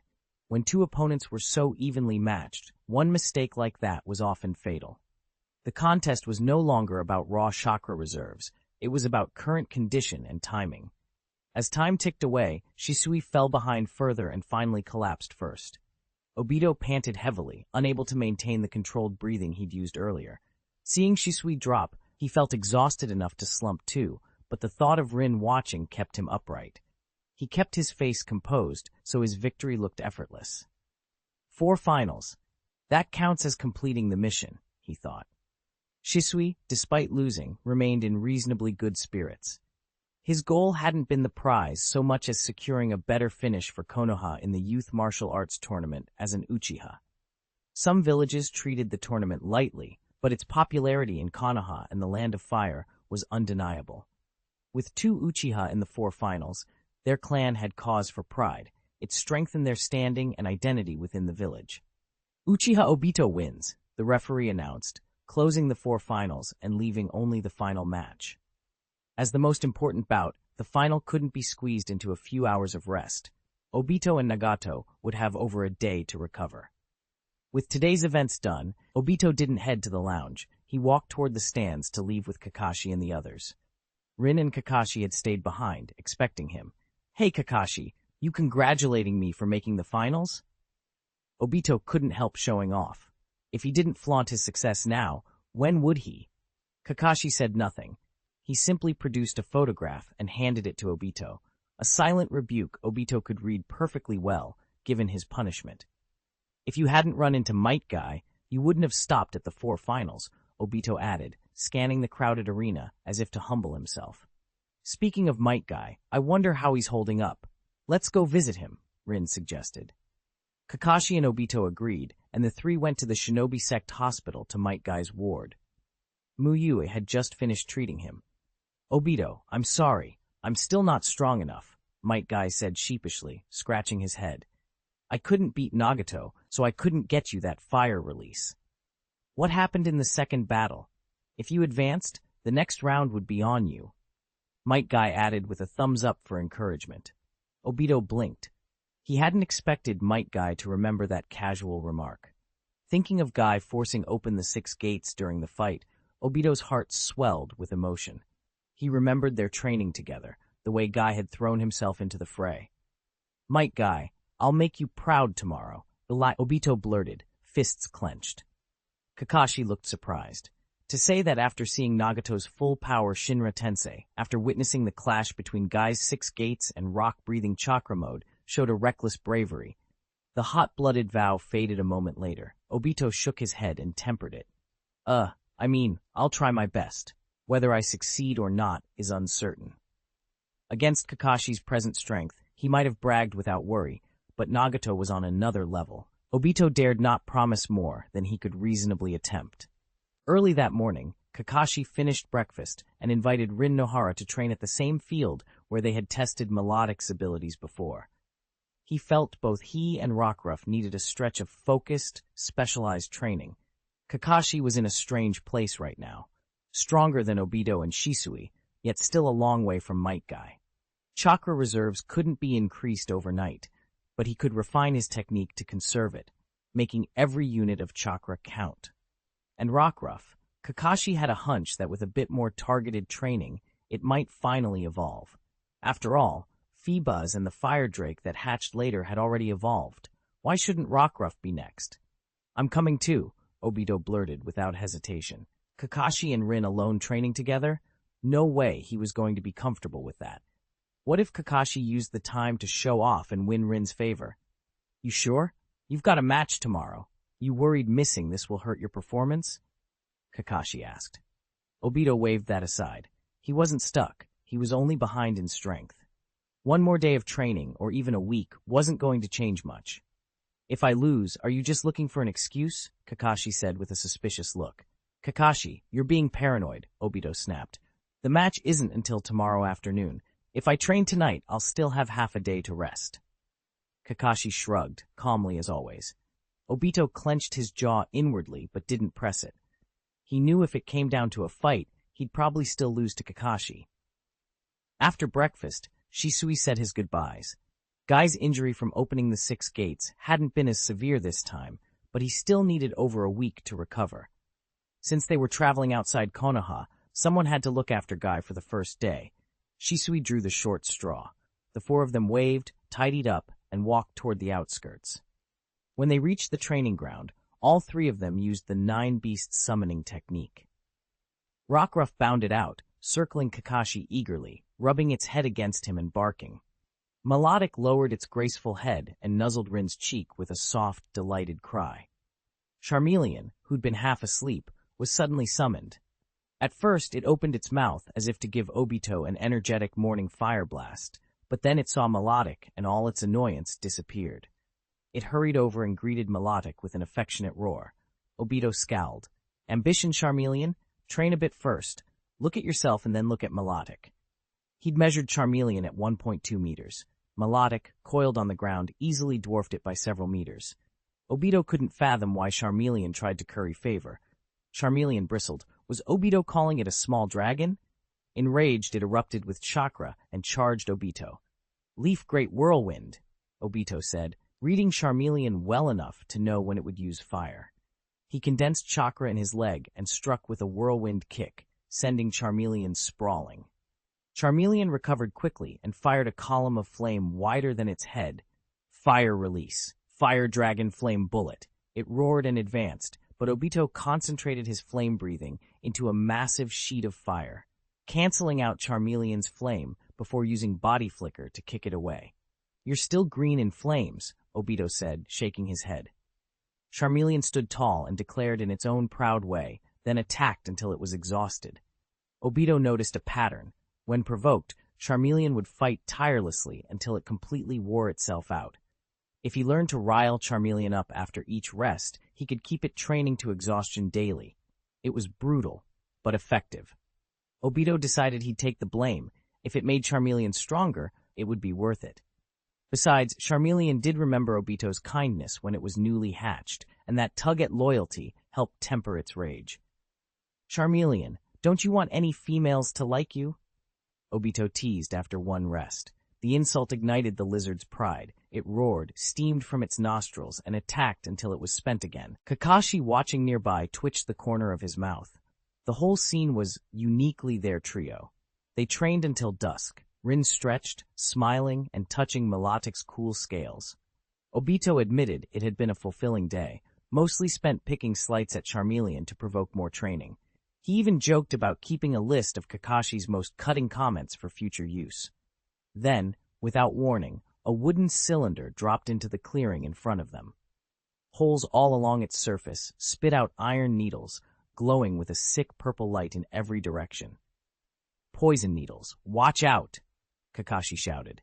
He reacted fastest, folding his body around Rockruff and coating himself with armed color haki. The attack had come too suddenly. Even ninjutsu without hand signs couldn't perfectly stop the spread.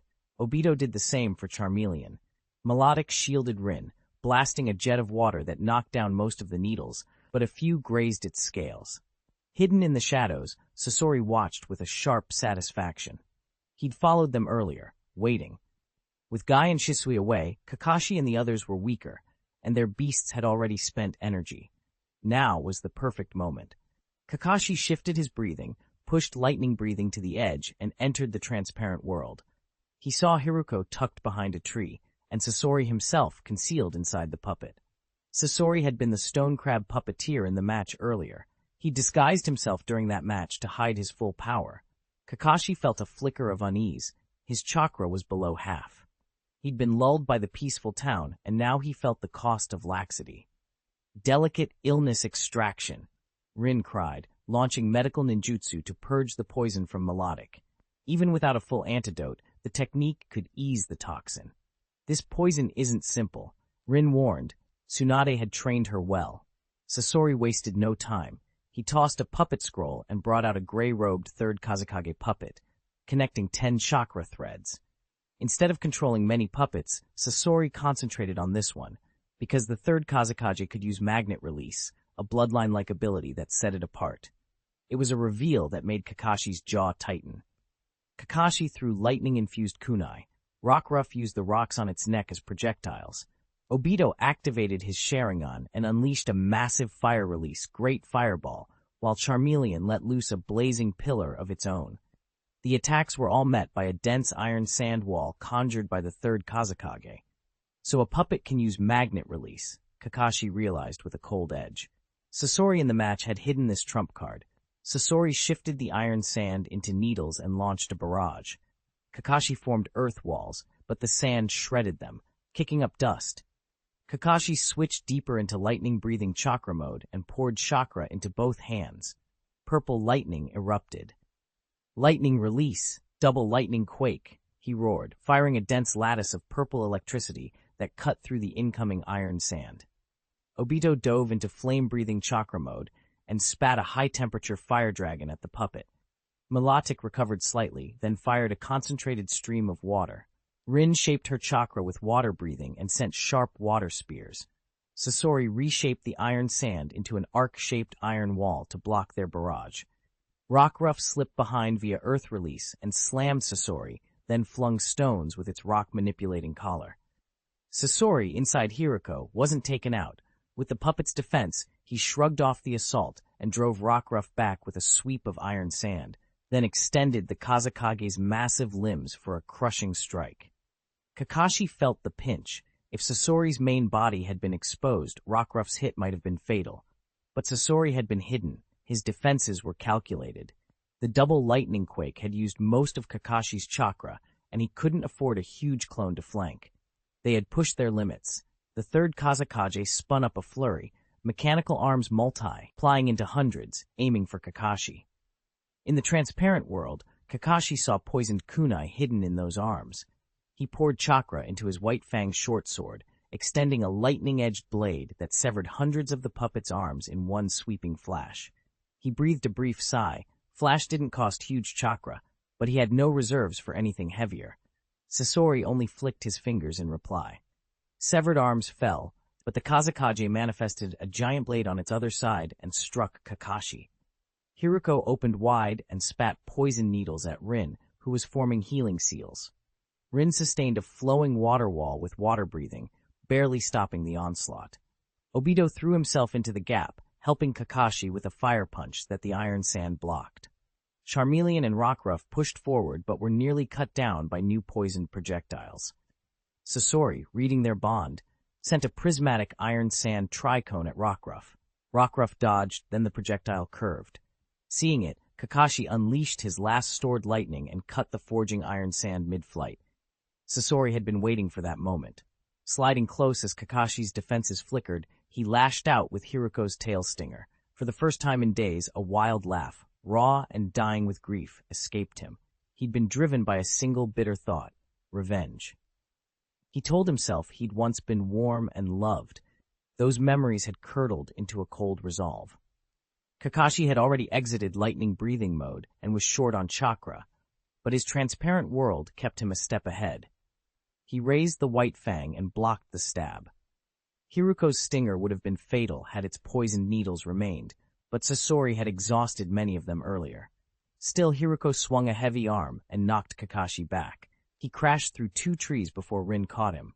Rockruff, furious at seeing Kakashi hurt, gathered a massive boulder overhead and slammed it down. Sasori only smirked. If his main body had been in the open earlier, the third Kazekage might have killed Charmeleon and even Obito. Now, with Kakashi staggered and Melodic still compromised by poison, the battlefield tilted to Sasori's favor, he believed. But Rockruff wasn't ready to yield. Dusk had come, and the last of the sun's rays lay on the battlefield, soft, golden, full of lingering energy. Rockruff, eyes fixed on the wounded Kakashi and the disdainful puppeteer, felt something surge within him. The twilight's energy gathered around the dog, bathing him in a warm, pulsing glow. He howled once, clear and fierce, and his whole body flared with dazzling light. Green light gathered continuously around Rockruff, and the sudden change drew everyone's attention on the battlefield. Is it evolving? But why does it look different from Charmeleon or Melodic? Kakashi asked, equal parts excited and puzzled. He was thrilled that Rockruff was finally evolving, especially at a moment when their fighting strength was sorely lacking, but confused because the light from Rockruff's evolution wasn't the usual pure white. It was mostly green. I hope it becomes something like Melodic, he thought. Aside from the newly evolving Rockruff, the only other evolved 9 beasts on the field were Melodic and Charmeleon. Charmeleon's strength had risen noticeably after its earlier evolution, but it still paled compared to Melodic. Kakashi hoped Rockruff would get a similar boost. Within the green light, Rockruff's body shifted. It grew larger, its limbs became more agile, and its tail changed significantly. When the glow faded, a dusk-form Rockruff stood where the puppy had been. The rocks around its neck were thicker and sharper, and most of its fur was sunset orange. Its head, mane, and tail remained pure white, still striking, if unexpected. "What's this?" Sasori muttered. Rockruff looked like it had matured years in an instant. It howled, locking its glowing eyes on Sasori's main body. Then it attacked. Stone Edge, dozens of head-sized stones condensed and were hurled toward Sasori. Rockruff's green eyes flared a dangerous red. Water release, water dragon bullet technique. Rin formed hand seals and unleashed water release to strike at Sasori's main body alongside Rockruff. Sasori's fingers twitched. He forced the third Kazekage puppet to fall back and form a thick wall of sand iron as defense. Obito let out a heavy breath of relief. Fighting the third Kazekage puppet alone with Charmeleon had nearly exhausted him. Fortunately, he'd spent most of the day helping Charmeleon train rather than draining himself. He'd conserved more chakra and stamina than Kakashi had. "That white-haired pup turned out pretty handsome," Obito remarked, surprised. Aside from Charmeleon, the 9 beasts had changed dramatically on evolution. Phoebus had become elegant, Melodic, graceful, and Rockruff had grown into something impressive. Charmeleon, who'd evolved earlier, had changed the least. Obito grumbled inwardly at Rockruff's large patches of white fur. He thought red or black would have looked better, but he let it go. He took the chance to exit flame-breathing chakra mode and quickly refine his chakra. Charmeleon collapsed to the ground, utterly spent. It had been pushed hard by Obito's attacks and was near surrender. Seeing Rockruff evolve and grow stronger stung, Charmeleon could now reliably beat only Zorua among the group. For a moment, it even found itself selfishly wishing Zorua would stay weak so Charmeleon could remain comparatively strong, and the thought made it ashamed. It should be striving to become stronger itself. Magnet release, Iron Sand shower. Sasori reacted to Rockruff's unexpected transformation by expending a large amount of chakra to unleash another wide-range magnet release. The third Kazekage formed hand seals, and a torrent of iron sand gathered. "That's the same wide-range magnet release," Kakashi shouted. "Rockruff, help me with earth release, earth flow wall." He had been conserving chakra whenever possible. He only had enough for a single earth flow wall unless Rockruff chipped in. Rockruff answered with a howl and began to gather earth release chakra. Earth release. Earth flow wall. Kakashi's hands moved at lightning speed and a broad earthen wall sprung up. Water release. Water formation wall. Rin added a water wall in front of it, trying to soften the impact without disturbing the earth wall's structure. She carefully controlled the separation so the water wouldn't interfere. Rockruff howled again and raised an earth wall just behind Kakashi's. The iron sand needles struck without mercy, whoosh, bang, piercing the water barrier and shredding the earth walls. Rockruff immediately condensed more chakra and bolstered the defense with another wall. Charmeleon, forced to hide behind Rockruff's barrier, felt bitter watching Melodic and Rockruff fight side by side. It had almost been the strongest among the 9 beasts earlier, only slightly weaker than Rockruff. Now it could only watch and yearn to be stronger. It let out a roar of frustration and longing. Obito glanced up, about to scold the noise, when white light suddenly enveloped Charmeleon. He fell silent. This was evolution, and not the first evolution Charmeleon had undergone. His excitement shot up. If Charmeleon could evolve a second time, it had to skyrocket in power. Pure white light dazzled, and the evolution glow reappeared on the battlefield. Kakashi hadn't expected Charmeleon, already evolved once, to evolve again. Ninja Master Sosuke didn't say nin beasts could only evolve once, he mused. Maybe this group really is special. When the light cleared, a Charizard stood there, broad-bellied, thick-tailed, and now with wings. Obito couldn't help but complain at the bird-like Pokemon's creamy white belly. I should have used Genjutsu to help you lose weight, he muttered. Still, the wings and added muscle made Charizard commanding. Up close, it carried a majestic presence, maybe 2/3 as handsome as Obito, he thought with a grin. Charizard poked Obito's head with a finger like a mocking little brother. When it had been Charmeleon, Obito had used flame-breathing chakra mode to intimidate it. Now Charizard was a full dragon. Things had changed. Obito smiled, a little rueful. We're not just bound by a contract, right? We're friends. Charizard returned a cold half-smile, tapped his head again, then beat his wings and rose into the air. He wanted to show Obito his flames, but now was not the time for play. No one else could bully Obito, only his own contractor. The flame at Charizard's tail burned fiercely, blue-white at the tip, and then he unleashed a massive column of heat. Fire blast! Charizard spit intense fire at the 3rd Kazekage. As a flying nin beast, he could strike from angles the puppet's iron sand couldn't easily reach. Sasori frowned. He hadn't expected a flying nin beast to appear. Charmeleon's evolution had been blocked earlier by the earth wall, so Sasori didn't realize Charizard was the same Pokemon. He could only see the new threat and respond. He forced the 3rd Kazekage to produce 2 gigantic triangular iron sand blades and sent them piercing toward Charizard. Charizard was fast despite his belly. Sasori's iron sand missed for the moment, but once the large-scale iron sand technique ended, Rin, Nohara, and Melodic counterattacked again. Rin had to get an antidote ready. Real-world poisoning worsened over time, and Sasori's venom was potent. They couldn't delay. "Oh, whoa!" Rockruff howled again. The rocks on his neck detached and enlarged, shooting straight for Sasori's main body. Rockruff had never forgotten Kakashi's priority: take out the enemy's main body. Sasori's face, hidden inside Hiriko, tightened. If he didn't neutralize Charizard first, the flying dragon would make things impossible. But if he focused on Charizard, his fragile puppet master body, sitting inside Hiriko, wouldn't withstand Rockruff and Rin's attacks. He hadn't expected Kakashi's team to pull off such sudden power surges. Ambushing and wiping out Kakashi's trio should have been easy, he'd thought. We were reckless, he admitted inwardly. Waiting until Kakashi was alone would have been safer. He began to lose ground. Melodic stubbornly used self-regeneration to endure and then smashed a puppet with Water Tail. Kakashi and Obito, when they could refine chakra, lent support with ninjutsu. Rockruff darted around and kept 3 puppets occupied. Sasori even considered retreat. He wanted revenge, but this was turning into a trap.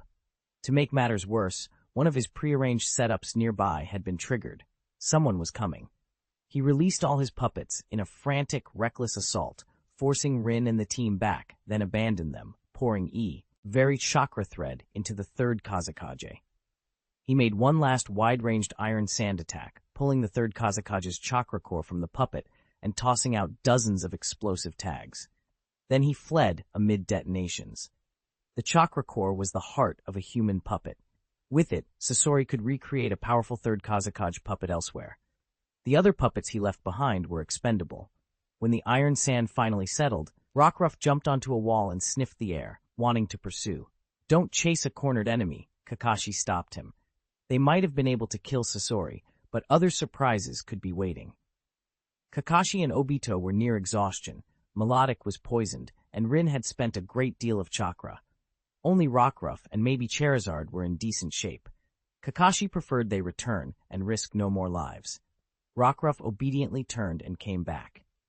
Kakashi felt relieved. Charizard's brief misbehavior after evolving had been an isolated moment. "Let's go back and report this to Teacher Mu Yue," Kakashi said. Rin nodded. "I need to prepare an antidote for Melodic immediately." Charizard's expression shifted to worry.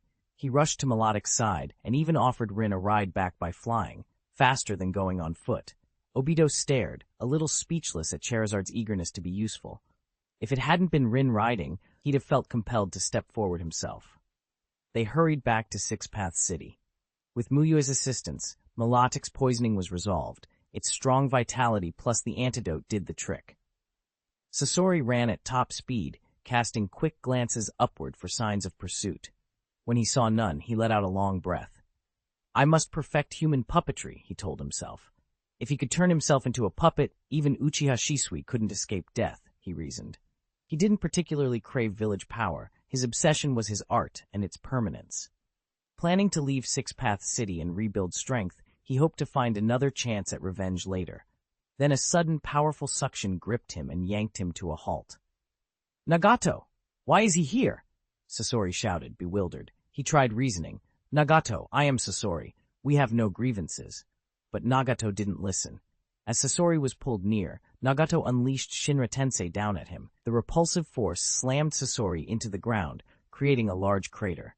Exhausted and struck so heavily, Sasori lost consciousness. After Melodic's condition had been settled, Kakashi, Rin, and Obito brought Mu Yue up to speed on the ambush. The attacker is the same puppeteer who faced Nagato in the top 8, the one who controls 10 puppets. He disguised himself during the match, so he didn't look like the same person who struck us, Kakashi reported, laying out every scrap of intelligence they'd managed to gather. The other disciples listened and nodded. Even though they'd rushed back without contacting anyone, Sasori had brought the puppets he'd used in the match. Combined with the unmistakable signature of a 10-puppet puppeteer, they could almost pinpoint the culprit. Puppeteers were already a rare breed in the ninja world. Six Paths City was holding a martial arts tournament and a puppeteer competition. So could there really be another 10-puppet user nearby? The fact that Sasori possessed the same puppet types made the conclusion all but certain. Mu Yue listened gravely. "I'll handle negotiations with the Shinobi sect," he said. But that was just for show. Mu Yue had already sent Nagato to deal with the matter. Judging by the timing, Sasori was probably already neutralized and detained by Nagato. While they were in Konoha, Mu Yue had used a shadow clone to watch over his disciples to prevent accidents. Here in the Land of Rain, he was being even more cautious. One of his shadow clones had shadowed Sasori's fight with Kakashi and the others. If Kakashi's team had truly been overwhelmed, the clone would have conveniently appeared to assist. Fortunately, no such rescue had been necessary. Though their nin beasts had evolved, the situation stayed under control. Kakashi, still thinking, asked, "Mu Yue-sensei, do different nin beasts have different numbers of evolutions?" He'd noticed something odd after the day's events. Melodic and Rockruff each had a single evolution, but their power gains had been enormous. Charizard, however, had evolved twice, once from Fire Dragon to Charmeleon, and then to Charizard. The power jump from Fire Dragon to Charmeleon had seemed relatively small compared to the jumps Melodic and Rockruff had made. Only the stage from Charmeleon to Charizard matched those larger improvements. Maybe Phoebus, Melodic, and Rockruff Lycanroc were single-stage jumps in the same sense as Fire Dragon, Charizard, making Charizard's first evolution more like a half-step.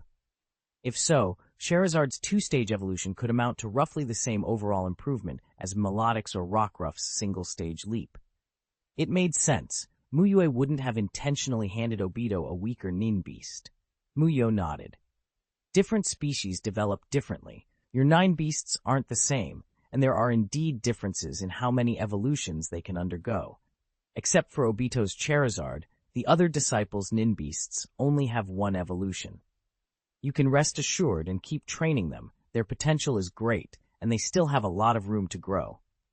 He went on to speculate that the system's localization might have adapted Mega Evolution as a form of absorbing natural energy to enter a special Sage mode.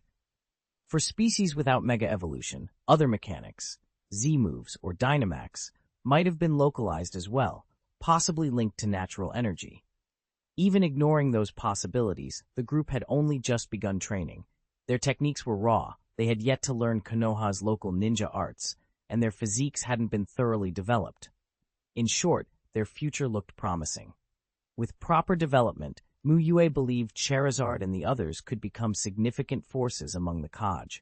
Reaching Super Ka levels, though, would likely require some path toward sage-like development. The disciples took it in. The day's crisis had shown the nin beast's potential. Without Rockruff and Scheherazade's timely interventions, they might have been in real danger. After dinner and resting to recover, Obito found himself in a bind. He wanted to take Scheherazade to the training ground to test its abilities, but he worried Scheherazade would use the cha, hence to pay him back for how he'd treated it earlier. Obito knew his provocation had been for Scheherazade's own good, but he suspected the dragon wouldn't see it that way. The finals are tomorrow, Obito told himself, trying to steel his resolve. If I can cooperate with Scheherazade, we might have a chance. He squared his shoulders. For first place, he'd endure being misunderstood. If he didn't take the heat now, who would? He felt unusually noble about it. Kakashi, who also wanted to evaluate Rockruff's new skills, decided to head to Six Paths City's official training ground too. As a ninja town, it was only natural to have one. They'd avoided training there out of habit, not wanting to practice on another sect's ground, but after Sasori's incident, Kakashi preferred the official space. Shisui, curious, tagged along. Rin thought evening exercise sounded fine, so she came too. Mu Yue sent a shadow clone openly for protection. There was no need to hide now that the daytime ambush had passed. At the training ground, Obito tried to smooth things over with Scheherazade. Scheherazade, he said, attempting earnestness. I think I can explain what happened today. Scheherazade crossed its arms, raised an eyebrow, and sized him up. It wanted to see what kind of excuse he had. Look, other nin beasts only evolved once, and some haven't even evolved. You're the only one who evolved twice. Haven't you wondered why? Obito added with a smug grin. With 3 nine beasts evolved into 4 total stages, Scheherazade accounted for 2 of those stages. Obito felt entitled. Scheherazade puffed its chest, raised its head, spread its wings, and practically posed. Zorua translated, of course, because I'm exceptionally talented. Obito's face fell into a comically dark strip of frustration. Who was he kidding? He'd done all the nurturing. He tried a different tack. I'm not denying your talent, but your being able to evolve twice is partly thanks to my training. I provoked you earlier hoping to make you stronger. I'm glad it worked. My hard work wasn't in vain. He stroked an imaginary beard, milking the theatricality. Scheherazade answered with a low, disdainful roar, and then a jet of fire. It had, after all, forgotten to roast Obito after evolving. Now it corrected that oversight. Obito had expected this and quietly activated his 3 Tomoe Sharingan, dodging the flame. Zorua translated Scheherazade's mood. It was furious and wanted to fight. Since you insist on making me stronger by tormenting me, then fight me, it said. Luckily for Obito, the Zorua translator spared him accidental misunderstandings. If Scheherazade had to rely only on its own stubbornness and Obito on his half-baked excuses, none of it would turn into constructive training. Kakashi, meanwhile, was testing Rockruff nearby, murmuring notes. It was normal for 9 beasts to take on their trainer's traits after long training. Scheherazade, however, had become eerily Obito-like. Shisui volunteered to be an impromptu referee. Battle start!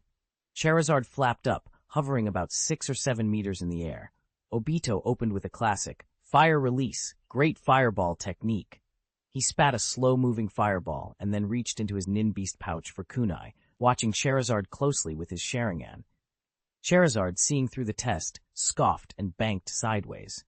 Obito then transformed chakra and imbued the kunai with fire release, throwing them. Scheherazade disdained to dodge. Instead, it condensed wind release on its claws and slashed. Air blades flew, cutting through the fire release kunai and setting off explosions while the blades kept heading for Obito. He rolled away, creating distance. Did it learn wind release after evolving? The power isn't astonishing, but the release speed is impressive, Shisui noted mentally. Only his Zorua and Metgai's Riolu hadn't evolved yet. The later evolving Nine Beasts seemed to show the more dramatic growth, making him cautious about predictions. Scheherazade chased, blasting a burning pillar of fire at Obito. He entered flame-breathing chakra mode with a lazy roll and fired back. Fire release, fire dragon flame bullet. His breath condensed into a massive stream of flame.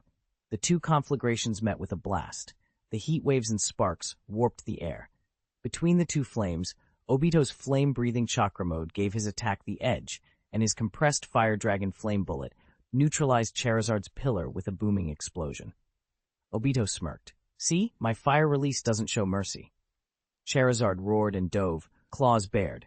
Obito met it head-on, chakra flaring on his fist like fire, and armed color hockey condensed around it, and they collided. Scheherazade's strength, born of its species, hit hard. Obito slid back 2 meters, but managed to stagger through, noticing the clarity of his palm. He'd made Scheherazade bleed slightly. The two continued trading blows. With flame-breathing chakra mode ramping him up, Obito's wins outnumbered his losses. Kakashi, having finished Rockruff's tests, watched Obito and Scheherazade and commented, "Obito looks like he's about to lose." Rin blinked. "But doesn't he have the advantage right now?" Kakashi shook his head. "Scheherazade has a special trait. Its power increases when its condition is poor." At that point, Obito had already burned a lot of chakra. Scheherazade, however, was about to hit its peak. If nothing surprising happened, Scheherazade would prevail. Sure enough, Scheherazade's tail flame flared brighter. Feeling a surge in its body, it laughed fiercely as it faced Obito and unleashed the thickest fire it had ever produced. Obito responded with another fire dragon flame bullet. The two pillars clashed again, the air trembling under the heat. This time, their full-power blasts canceled each other out. No big deal, Obito thought. Fire Dragon Flame Bullet wasn't even his strongest fire technique. But Scheherazade wasn't done. It fired wave after wave. How many flame bullets could he throw without exhausting his chakra? The earlier exertions had already drained him. Scheherazade forced him into a retreat with a gust of fiery winds and air blades that cut off his dodging paths. With nowhere to hide, Obito's flames were gradually overwhelmed. He condensed a chakra barrier and absorbed as much damage as he could, but the exertion left him spent. He slumped to the ground amid the smoldering aftermath. Scheherazade landed before him, arms crossed and nostrils smoking, and gave him a disdainful cry. Zorua translated, "You're still too green to compare flames with me." Obito groaned inwardly. Wasn't that basically what he'd said that morning? The dragon had excellent timing with lessons. Kakashi pointed out the tactical mistake. If Obito had conserved chakra earlier, he might have had a shot. Obito retorted that hindsight was easy. Rin stepped forward to tend to him. "Let me heal you. You don't look seriously injured, but you have a match tomorrow. Be careful." "Thanks, Rin," Obito said sheepishly, accepting her help and chatting to cover his embarrassment. He reassured her he'd protect himself. This was a tournament, not a death match, yet he still wanted to try for first place. He had another motivation, too. Metkai had opened the 6 gates and been badly injured helping him. He couldn't ignore that debt. Winning the top prize would be more than vanity. It would honor that sacrifice. When Obito turned to discuss match strategy with Scheherazade, the dragon was gone, off at Melodic's side. Obito blinked. He hadn't exacted the monopoly on affection he'd expected. To make matters worse, Scheherazade now seemed more interested in Melodic's company than in helping him rehearse. Typical. The next afternoon, the youth martial arts tournament finals began on time. Hanzo looked relieved. No more Sosuke breathing down his neck. No more Kakuzu hassling him. He'd been sleepless and tense for days, tormented by nightmares of Sosuke lecturing him or Kakuzu arguing. It was a relief to be finally done with the drudgery, at least until the finals concluded. In the competitors' lounge, the remaining finalists waited, Nagato and Obito. Obito studied Nagato, refreshing the intel they'd compiled. The disciples had pooled everything. Shinra Tensei's repulsive ninjutsu could be cast instantly without hand signs, but had a cooldown on the order of 8 seconds. Almighty Pull was strange but not as decisive in certain matchups. If Nagato used Almighty Pull on Might Guy's muscle power would make the difference, but Shinra Tensei's quick, overwhelming repulsion was the real threat. Nagato didn't openly glare at Obito, but he kept a careful watch with his peripheral vision, curious about what kind of ninja this other Mu Yue student was. The announcement crackled through the lounge. Youth Martial Arts Tournament Finals, Nagato versus Uchiha Obito. 5:40. The martial arts tournament ends. Nagato rose first and walked toward the combat arena. Obito closed behind. Their entrance electrified the venue. The crowd buzzed, comparing the two and debating who would claim the championship. A battle with no suspense, Kitsuchi declared. He'd watched all the elimination matches and was certain Nagato would take this easily. In Kitsuchi's ranking of the youth tournament contestants, Nagato was first, Might Guy second, Sasori third, Kakashi might be fourth. After that, it was anyone's guess. Obito, who'd reached the final, would likely have fared poorly against someone like Kisame, Kitsuchi thought. Kisame was his counter. Obito's narrow victory over Shisui in the semifinals had shown their strengths were close. Obito versus Nagato, sometimes too much luck isn't a blessing, Asuma thought quietly. Obito had drawn well, getting a bye into the quarterfinals, and his opponents had matched him evenly until he reached the final. Luck and skill had carried him this far. But facing Nagato, a man with overwhelming, crushing strength, luck wouldn't save him. Asuma saw Obito ending up as a mere runner-up, utterly overshadowed by the champion, and talked about as weaker than the semifinalists. Given that, Asuma would rather have stayed in the top 8. Second place is still second place. You can always commission a ninjutsu from Master Sosuke, Raido Namiyashi said, half joking, half envious. He hadn't made the elimination rounds and was only there to fill numbers. I didn't expect Obito to reach the finals, Yahiko said self-deprecatingly. He and Obito had once joked that making the finals would boost one's fame. Obito actually had, while Yahiko was knocked out in the first round. Konan tried to comfort him. You met someone too strong. Even Uchiha Obito would likely lose to him. Besides Nagato, maybe only Might Guy could stand a chance.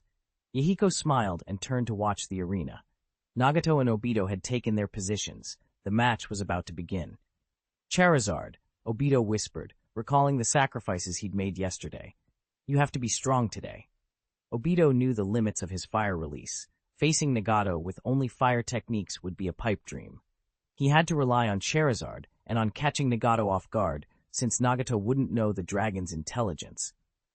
Battle start, the Shinobi sect ref shouted. Summoning technique. Obito formed the seals, slammed his hand to the ground, and called.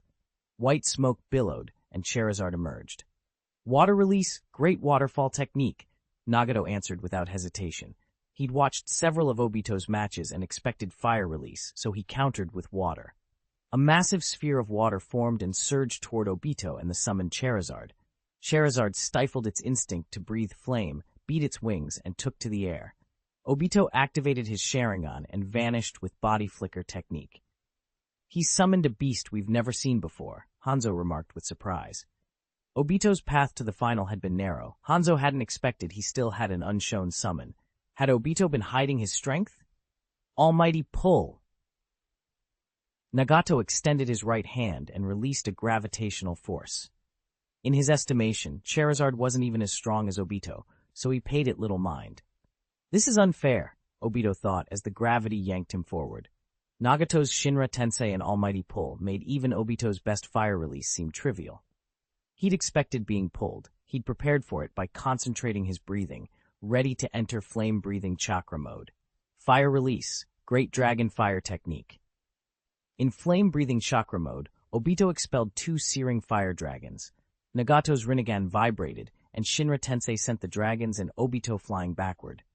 Charizard, circling overhead, attacked on Obito's signal the moment Shinra Tensei fired, Its job was to test the technique's cooldown.